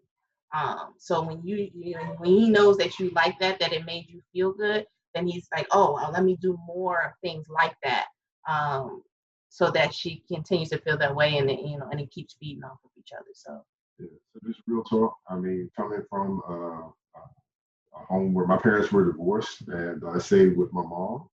And many men have these situations, so I know I'm not alone in that. But watching, the dynamic between my divorced parents, making sure that, part of what I wanted to be as a man was to make sure that I was a better husband to whoever my wife was than I felt like my dad was to his wife at the point in time.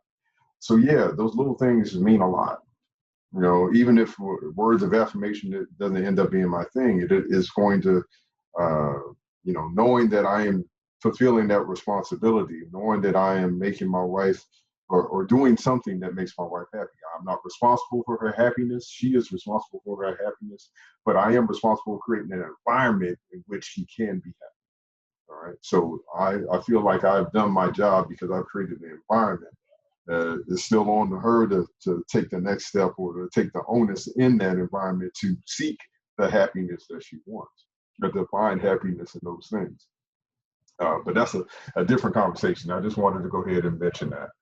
All right, so we got a couple more slides. We're gonna try to get through it. So we already took care of that. So use direct and active language. Okay. So just to kind of recap really briefly, we started out with your own personal inventory that you're taking, and then you are listening, actively listening to your spouse. You're asking questions to further elucidate what they how they're feeling, and more information about whatever it is that you're talking about. And then you are offering support, and then you are offering support and something else. So in all of those things, though, you are not actually talking. It is your spouse, and you're listening. You're receiving from them. But the communication, again, is two-way street. So after you have, it's like you give before you take, kind of that dynamic. Again, that's a humility. Is saying I want to make sure that you're okay, and then I'll get my turn. But it's not hopefully, inshallah, it's not in an unhealthy way, because it's with confidence that that your needs will be met as well. So it's okay to be meeting your partner's need first, if that's the need. And sometimes it may be, no, I'm good. What is it that you need? So now that you have done all of those things, now it's about how do you communicate? And this is what tip 6 is using direct and active language. So one of those things is, again, it's a preparation process. You have to organize your thoughts, understand how you feel and why you feel the way you feel. We don't have slides currently. Oh, you have to share the screen. Oh, sorry. Thank you.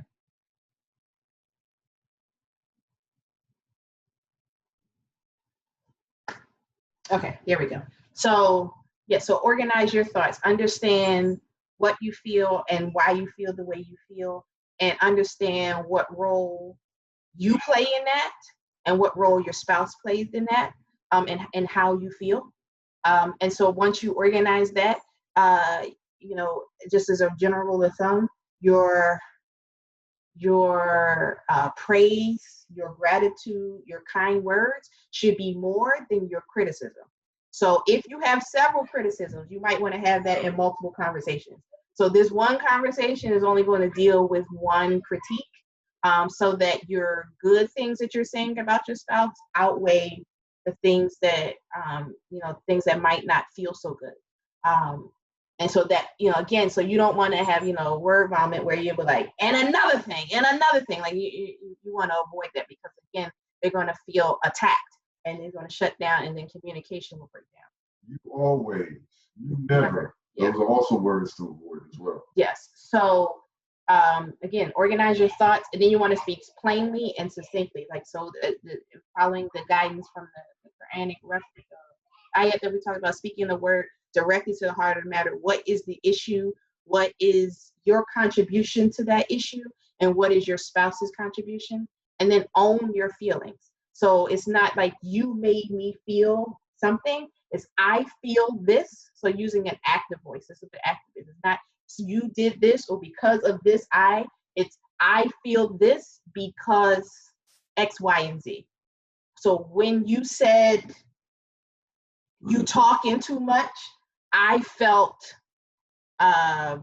unheard, or I felt disrespected, or I felt ignored.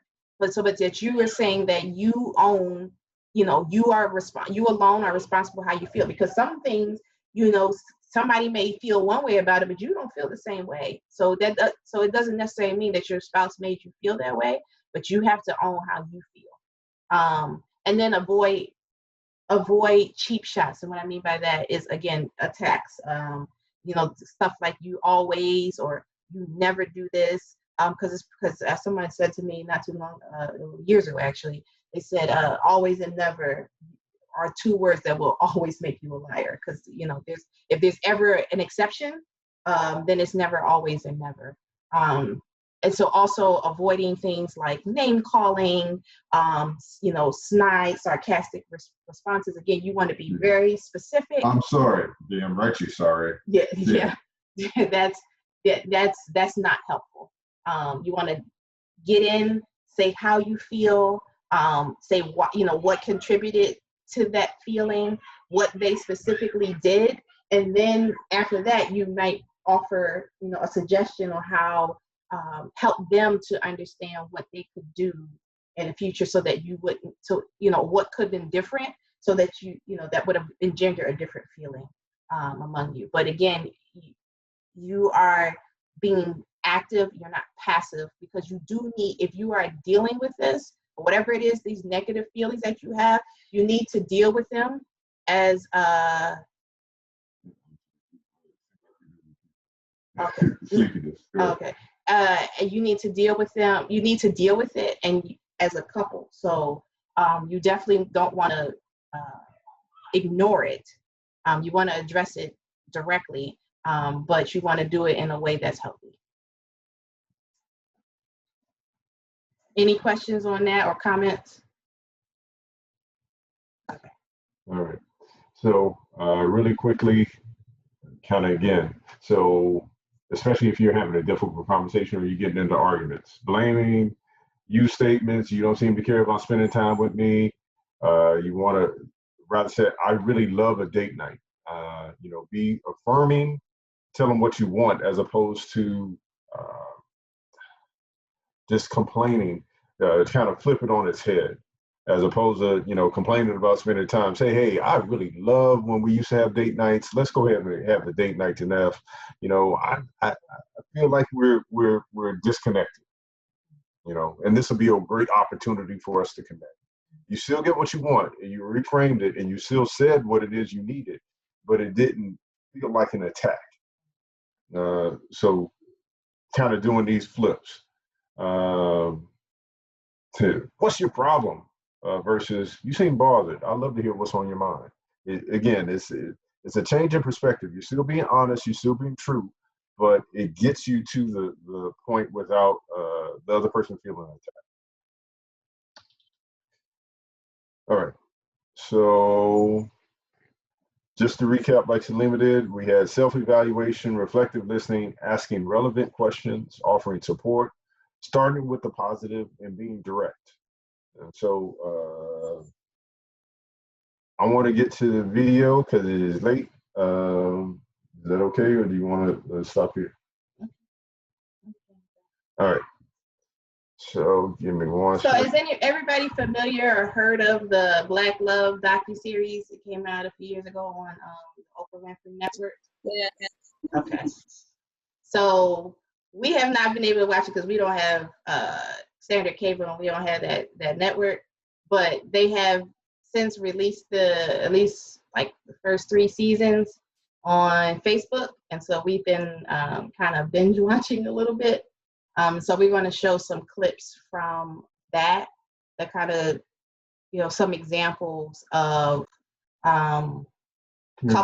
communications amongst couples. Now, for those, if you're not familiar, this was a documentary just chronicling the lives of Black people who are married, and you know, just they have different prompting questions that they're responding to. So this particular title of this clip we're getting ready to show is was tripping over hurdles. So how they deal with challenges.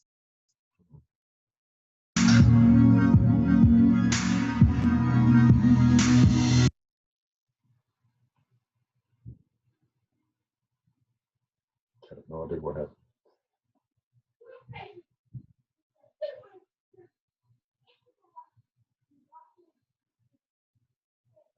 If you guys open that door one more time. No, it's not okay. Fine. Sorry. I just don't know how many more times you need to be told.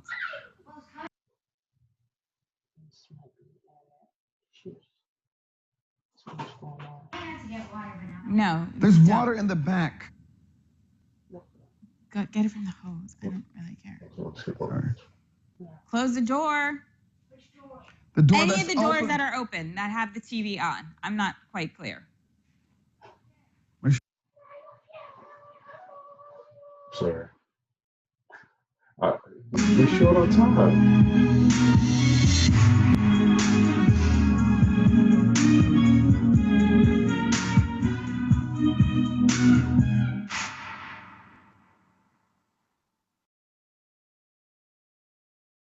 I go to this men's Bible study every Saturday morning. It's it's all black men. They're all between, most of them are mid to late, mid 30s to early 40s. And, but we're all married black men. And the kind of the whole course of it is like, what are you doing to be a better husband? That's kind of the whole, premise of it all.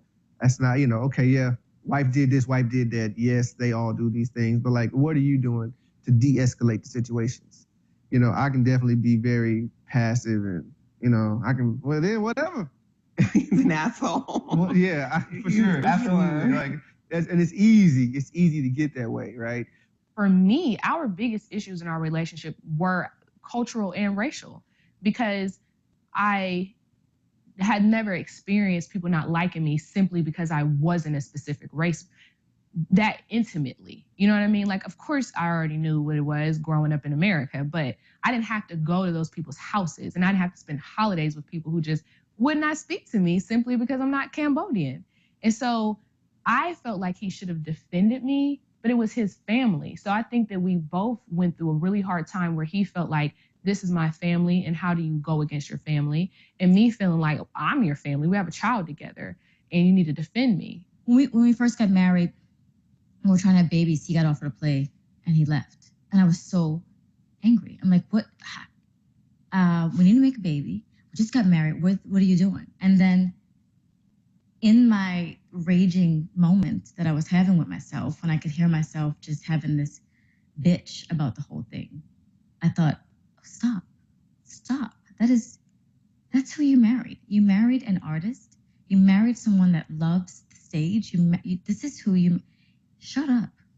Like, stop your whine. Like, but really, and I had to seriously, I know that if the phone rings right now and someone says, Sean, come do Othello for free on Broadway.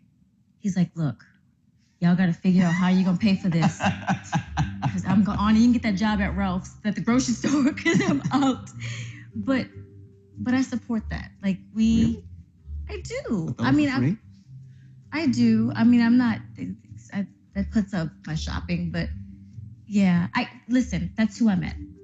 And I would be completely an ass if I said, don't go and be who you are.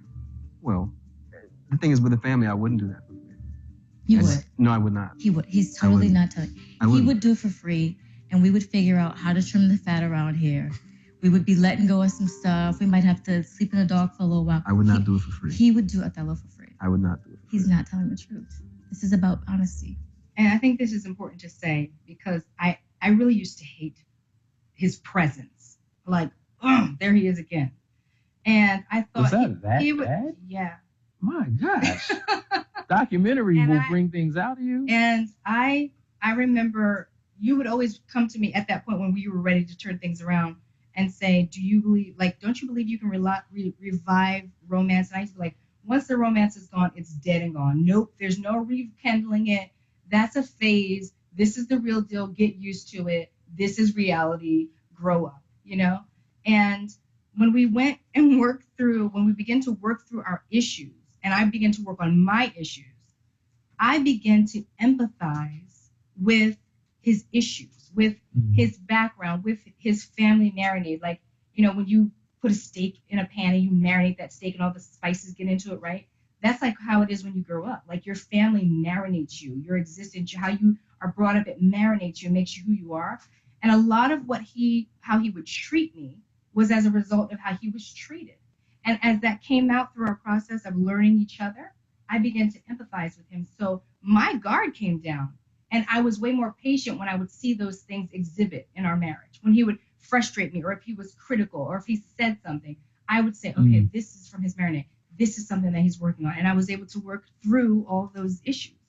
I'm a super alpha. I'm very tough, and I tend to be kind of male in terms of how I deal with relationships, or not even relationships, but just everything. I'm a super duper mama bear, you know, and I've always had the mentality of with or without somebody, I'm gonna be fine and I'm gonna do it on my own.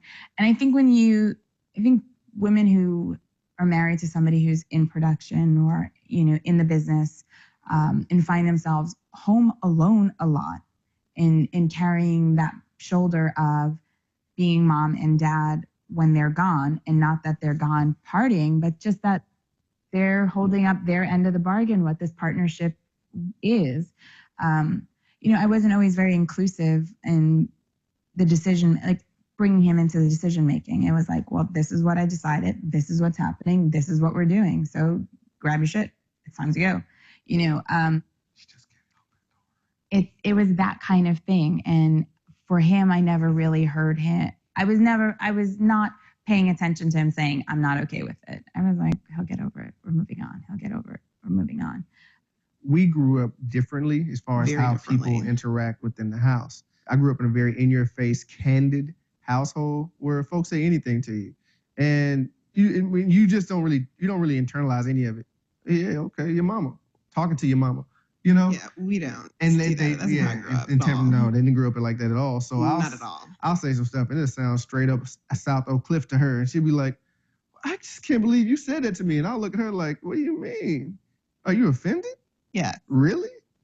And you know, you hurt my feelings. How did that hurt your feelings? Your head is big, you know, or you know. And I started like we were clothes. We were talking about clothes, and she'd be like, "So what do you think about this?" I'm like, "That's ugly." And I had to learn, like, yo, you cannot say that it's ugly. Now, where I grew up, no, I'll take that out. That's ugly. But there was no problem with that. However, you know, communicating with my wife, you can't say those type of things. And I have to actively work to remember that. There's something that always comes to mind that, frankly, I don't think Katie was raised on, you know, and I don't know if it's like treat others the way you'd like to be treated. You know, it's just how you speak to people says something. So be kind. You know what I'm saying? You don't have to lie. I'm not a proponent of not telling the truth, but be thoughtful because somebody's feelings are behind that. And, you know, tell them that skirt isn't the best thing they have in their closet and you'd recommend that they change.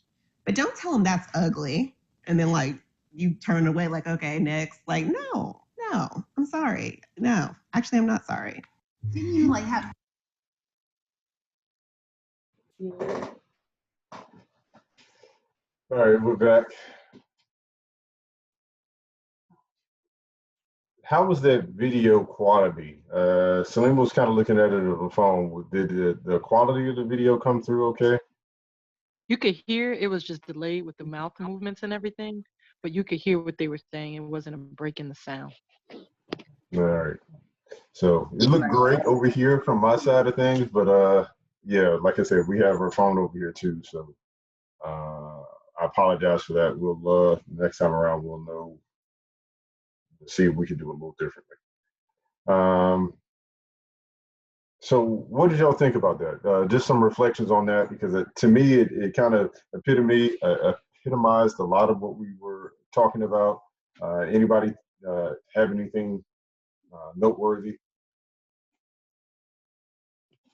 I thought it was good because I feel like a lot of times when you're in a relationship and, you know, you grow up in a community where it's sort of like, you know, you keep your personal business personal. If you have an issue, you bring one person from their family, one person from your family, and nobody else knows what's going on. I feel like that series, I saw it when it first came out, the first season. I haven't actually watched any season but the first season, but thanks for telling me about that Facebook thing. I'm definitely gonna be getting up on that, Salim. But I love that series because people are able to get insight into qualities about themselves that their spouse may have been telling them, or they may have been telling their spouse multiple times about, and they just like la-di-da-di-da, and then they're like, see, look, right there, like those people, they're saying exactly what I just said, like that's not okay. And then they have, of course, the different perspectives. So I feel like it was a great show because people got a chance to see, you know, challenges that people are facing similarly, but then they talked about how they improved and how they learned how to work through their issues as a couple together. So I liked it. We actually follow that series, and all of the seasons we've watched most of those. So we really appreciate the stories connected with the people. But I think what strikes me the most about this particular one, since they're talking about communication, is that we teach, especially being I'm trying to teach a 2-year-old how to talk. We're taught how to talk, but not how to speak to one another, not necessarily how to communicate with one another. And once you marry someone, you learn immediately how important that is. And just sort of listening to some of the couples and how they had to adapt or adjust based on how they were raised, how they weren't raised, we realized each household had a different way of speaking to one another. And we weren't necessarily taught that. It's just that we learned it because that was the environment that we were in. So we think it's the right way until we get out into the environment and we go, oh, everyone doesn't talk like that. So I think as a lot of us are parents, we probably can spend more time with our children sort of teaching them how to communicate effectively with each other, with us, with people, their friends. You know, I know we didn't do a lot of that in my household. So that's just sort of what that sparked in me, was just that we're not taught that. Yeah. Go ahead, Tom. Yeah, it helped me think about, you know, the different background, the different contexts, and everything. And like Sister Sandera was saying, like dealing with younger kids or our kids or grandkids. I had an episode with my grandson one time when I asked him, I say, hey, you want to hit this? You know, it was a drink. And he came over there and hit my drink out of my hand. So he took it literally. He didn't know the context, you know what I'm saying? So we get some time about each other's background and the context, like the brother was saying. He you know, in the environment he came up in, he can say, hey, that's ugly, and there's no problem. You know what I'm saying? But in another environment, when you say that's ugly, it's fighting words now. You know what I'm saying? so it was a good clip. So y'all see the points here. I don't think we have to reiterate. Anybody else? Okay. So we want to leave this up to you because we've been at this for 2 hours and 15 minutes. Yes. So we did have one other exercise. It's called a Kahoot. So this is interactive. You would need your phones to do this, but we can go ahead and bypass this and kind of wrap it up here. So it's up to you. It's like it's a multiple choice. So we need to see some thumbs up or something if you want to do it, or yeah. I'll count the thumbs up that say we want to do it. And we've got 1, 2, 3, 4, 5, 6, 7 people on the call. So we get 4 thumbs up, we'll go ahead and go. But I've only got 1 right now, so it looks Tyler, I'm trying to find a thumbs up. Okay, I got, all right, so I'm gonna take these raised hands as thumbs up, so that's 3. I'll take that. All right, so we got 3. We need 1 more person to say they want to do it. Or matter of fact, hey, we will be merciful. You can pray Isha You could go ahead and go about your day, but we'll do it for the 3 people who said yes. Let me kick it up. All right, there we go. We got 4. All right. Where am I going? I need to stop share. Okay. And share. So you have to go to this website. So www.kahoot kahoot.it.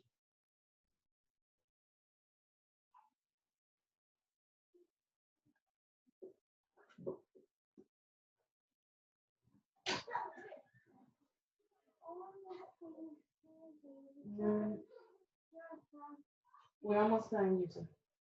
Close the door. Yusuf. Close the door. All right, so everybody got it. Go to www.kahoot, kahoot.it, and you put in PIN number 587097. Make sure it's still working.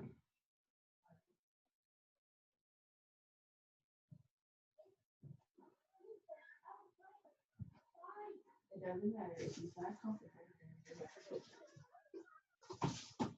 Let me see, can I get in? If I can get in, everybody can get in. If you can't, then I just need to reset it. What's the matter? I don't know.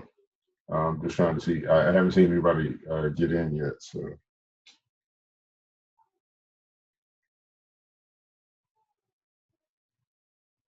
Trying to see if it's still open. I know I've had it open for a while, so it might have.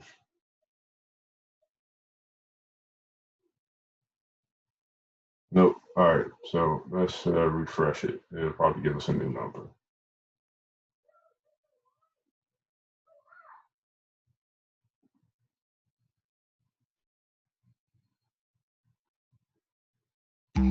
Yep. All right. So it's a new number, folks. It's the 726-4626.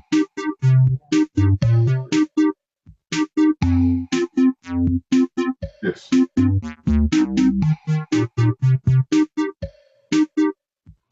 All right. There we go.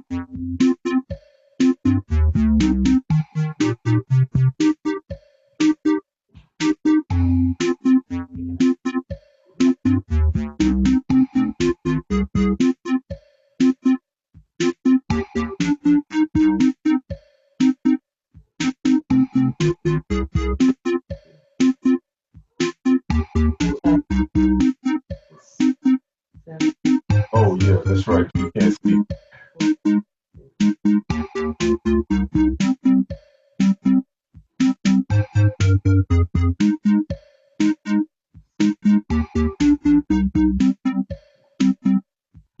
All right, we're just waiting on one more before we get started, folks. There we go. Nope. Oh.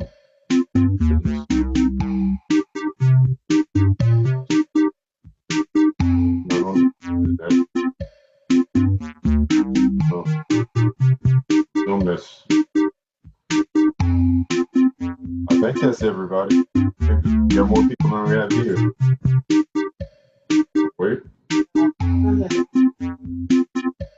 Latifa, are y'all Eminem?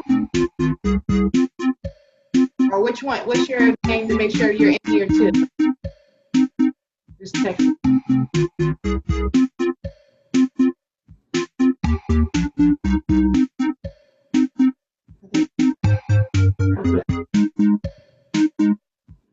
Right. Did you tell him how to do it? Yeah. So you read the question on the screen, and then you have to answer it. It's about correct and speed. All right. And you have to hit the corresponding color, shape, and color. So money is the most common source of marital conflict. You're either hitting the triangle or the diamond. True or false? There we go. All right. So yes, money is the most common source of marital conflict. All right, so everybody got it so far? Oh yes, okay. So yeah, I'll do that now. All right, so I'll start reading. All right. Second question. What type of communication uses I messages to communicate feelings? Triangle active, diamond passive, or circle aggressive? I messages, I want, I feel, I would appreciate it, I think, I need.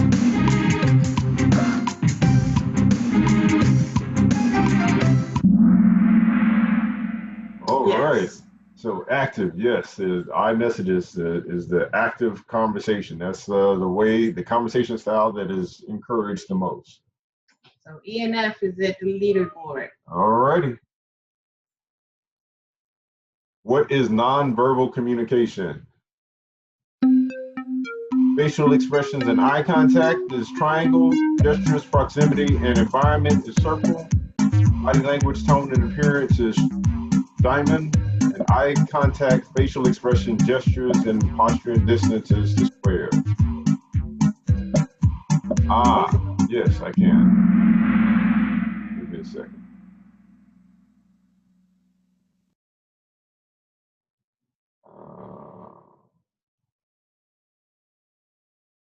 I thought there was a.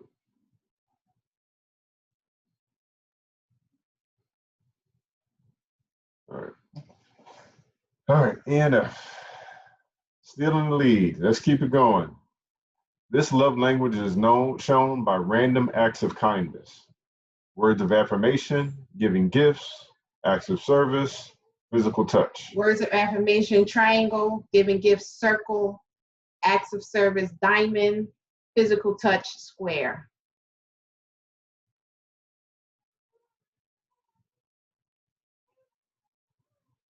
All right, acts of service. Random acts of kindness is called acts of service. All right, ENF is still running this thing. Marsar is right behind them with RNA following. Almost and Steph is burning hot. It's got a streak going on right now. It's a conspiracy. My computer stuck. This is probably the most ideal type of marital conflict situation. Resolution. Triangle for concession, circle for martyrdom, diamond for compromise. The question is, this is probably the most ideal type of marital conflict resolution.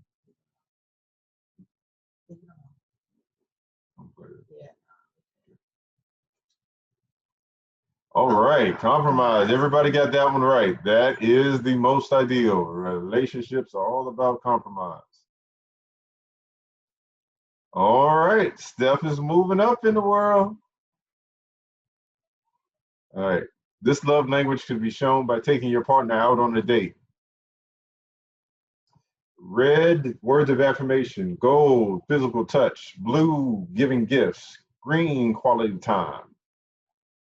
Love language could be shown by taking your partner out on a date. All right, quality time. Oh, we'll find out next time. What style of communication could use sarcasm? Deny there's a problem. Is it aggressive? Is it assertive? Aggressive is red, yellow is passive, blue is assertive. Style of communication could use sarcasm, deny there's a problem, etc. Is it red, aggressive, yellow, passive, or blue, assertive?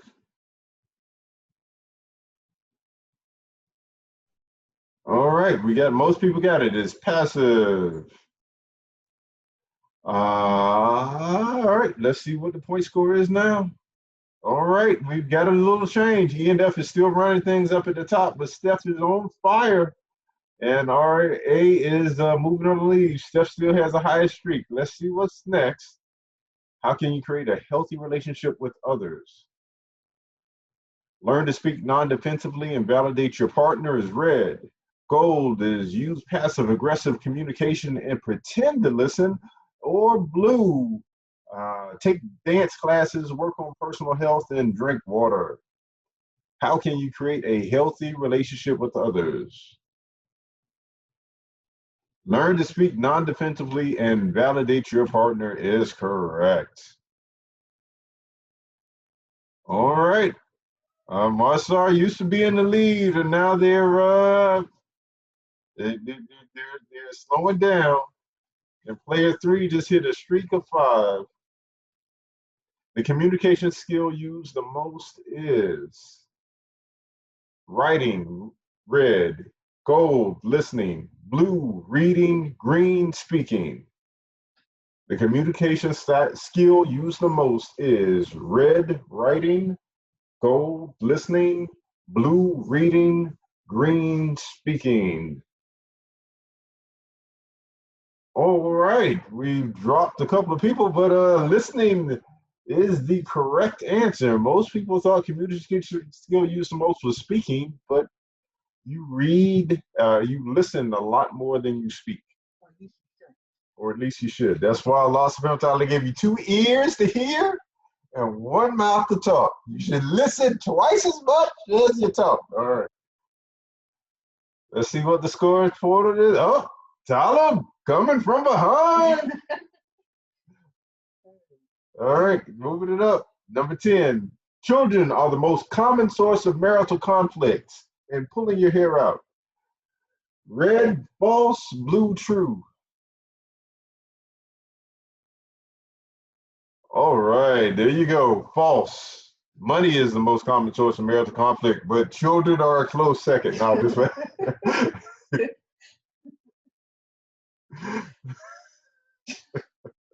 All right, ENF is maintaining their high lead, but Talib is on a streak with 3 answers in a row.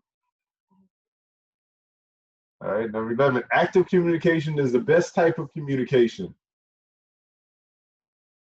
True or false? Red, true, blue, false.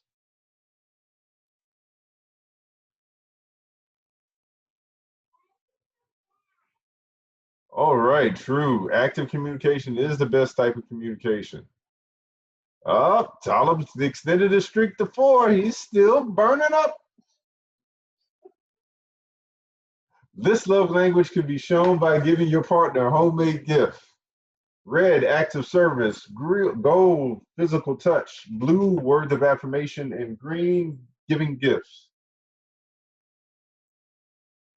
Again, love language shown by giving your partner a homemade gift. Red, active services.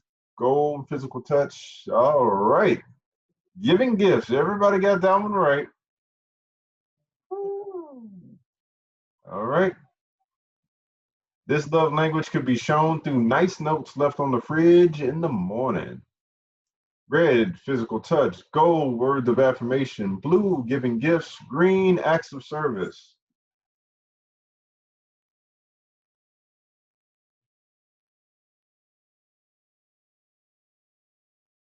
All right. Words of affirmation it is, folks. And we're going to skip the point total this time just so we can get through the questions. Who is in control of setting up barriers for how you are treated in relationship? Red, your best friend. Gold, you. Blue, your parents. Green, your significant other.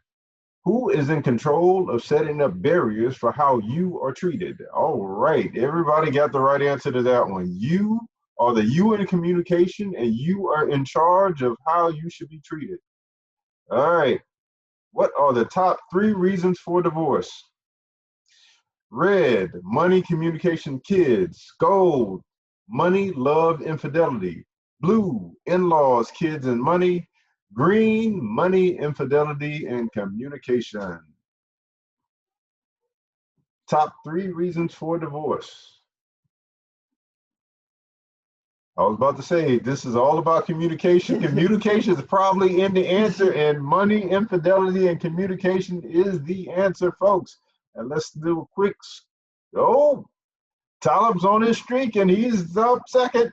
ENF has got a commanding lead, though, but Steph is right there behind Talib. Let's see what happens next. This love language could be shown by giving your partner a hug, squishy. Red, acts of service. Gold, giving gifts. Blue, physical touch. Or green, words. I didn't finish it. All right. Everybody got that one. Leah's come up. All right. So Tyler and Leah having a contest over there. All right. What does effective interpersonal communication look like? Listening carefully to someone giving you a lecture is red.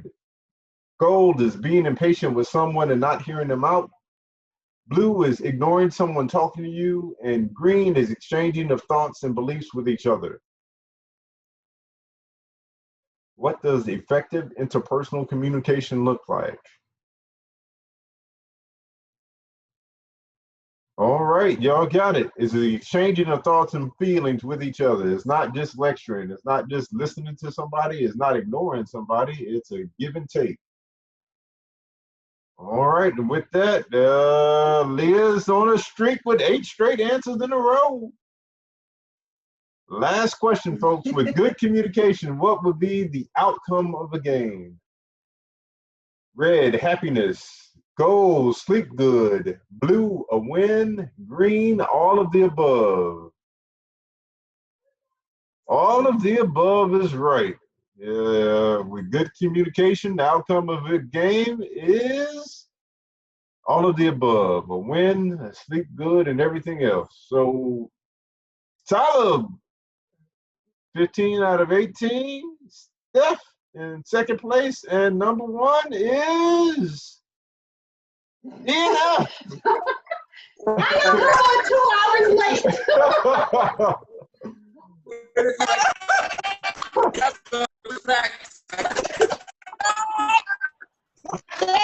Y'all cheated.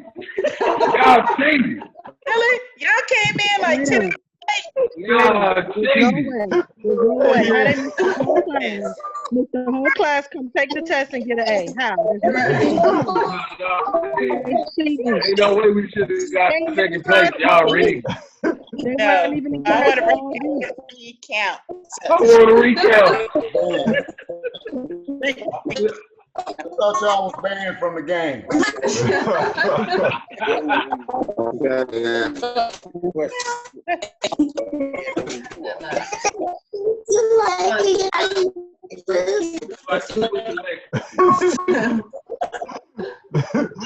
All right. Alhamdulillah. Thank you. I appreciate everybody for playing. It seems like everybody had a pretty good command of the subject matter. And here are our final thoughts. I think everybody can see our screen, right? So just final thoughts, just to summarize all the things we talked about today in 4 bullets. So you are the glue in communication. That is my husband's. That's his thing. I'm not going to qualify. So be accountable. So you are the responsible ones. You are responsible for the communication that you're having and that you want and that you give. Yeah. So be accountable. Healthy communication requires patience for the so being patient with the communicator and the listener. So be merciful and kind. Successful communication requires time, skill, and active participation. So be intentional. And healthy communication is an act of love. So do it often. Do it often. Okay. And so again, we want to thank you for participating and hanging with us through this. This was different than what we're accustomed to doing, but we're really grateful to Allah subhanahu wa ta'ala and to all of you for participating and sharing. And inshallah, hopefully we'll continue these types of sessions. Hopefully we'll be able to meet each other in person. But if not, that we can still continue these things because it's really important, especially in this time where we're spending so much time together, to learn how to increase the love and between us and our communication skills. So with that, we are done. But if you have any questions, I have a comment. Sure. Sandhya. So we were ahead when I was taking consultation from my husband. And when I sort of took over and started answering on my own, we started losing. So I started to give credit. But credit is due. I started answering questions on my own. That's divisive. I did. You learned nothing from today, sister. But I just want to be honest. So teamwork make the dream work. There you go. Talib, I think you have your hand raised.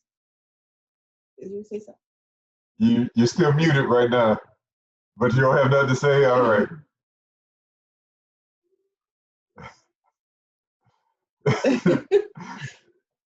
Just waving at everybody. Okay. Yeah, anybody else? All right, So y'all all muted, so we can't hear anybody. If you could do one other thing for us, if you could put your email address in the chat. I don't think I have it for everybody. So if we could send you the slides for your reference, if you want them. Are you sending the recording as well? All right, so we are recording this. So that's the question right now. So does anybody mind us posting this to our YouTube page? If you do, that's fine. We can share the recording in a different way, but I want to make sure I understand now if anybody minds us posting this on our YouTube page. The Masjid WDM YouTube channel. All right, I'm seeing chats. Okay, so I'm getting the emails, but I haven't heard anybody say no. You're free to respond some kind of way. I mean, everybody's a participant for the most part. It'll be us that's on the screen, but every once in a while in an environment like this, you guys are on the screen.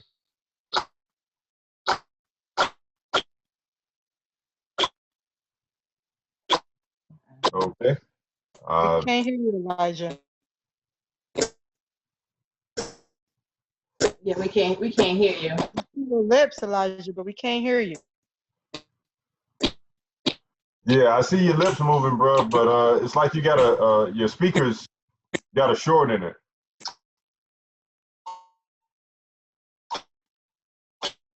Yeah. No, we cannot hear you. You're not coming through at all. You're gonna have to type it. Oh, thumb? No, you don't want to. All right. So Elijah's saying no. Don't post.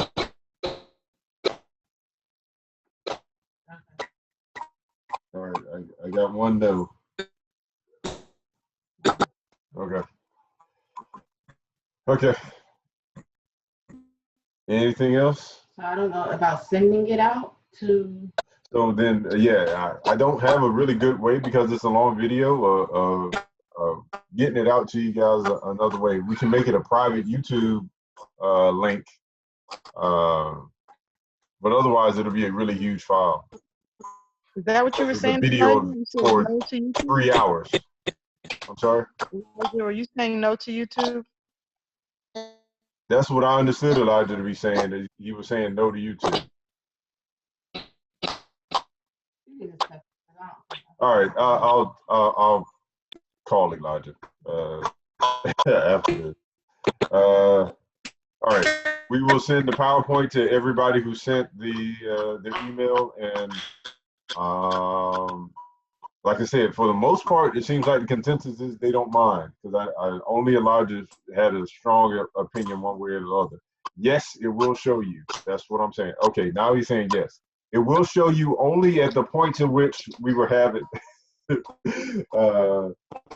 conversations like this. Okay. Okay.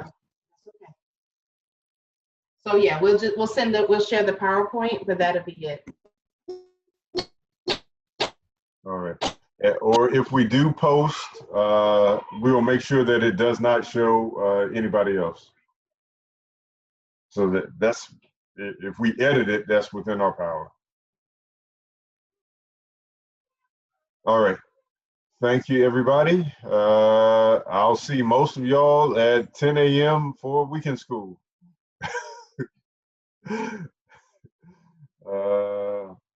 Again, it's been a pleasure. Thank you, folks. And please remember, next quarter is one of you could host something like this. So it doesn't have to be as involved as this.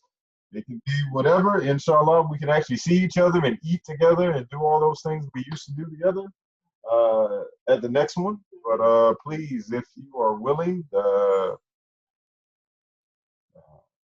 plan the next event. Just let us know and we'll be there. And thank you to our San Antonio family who joined us. I don't know if they're still on the call, but thank you. It was a pleasure to see you guys again and to have you join us. Inshallah, we'll have other ways to connect in the future. Yeah, Rakaya from wherever, Ohio. Yeah, I think the furthest distance traveled. Yeah, that's right. I consider her Houston. That's right. Thank you for participating as well. And Latif and Shadi for being on the call as they were traveling and driving. So, alhamdulillah. So we go ahead and close out with dua unless we have anything else. Yeah, no, that's it. ربنا آتنا في الدنيا حسنة وفي الآخرة حسنة وقنا عذاب النار. ربنا هب لنا من أزواجنا وذرياتنا قرة أعين واجعلنا للمتقين إماما. Oh Lord, give us a good in this life and give us a hereafter. Save us from the punishment of fire. Oh Lord, give us mates and offspring who are the comfort of our eyes and help us to be leaders of the righteous. Amen.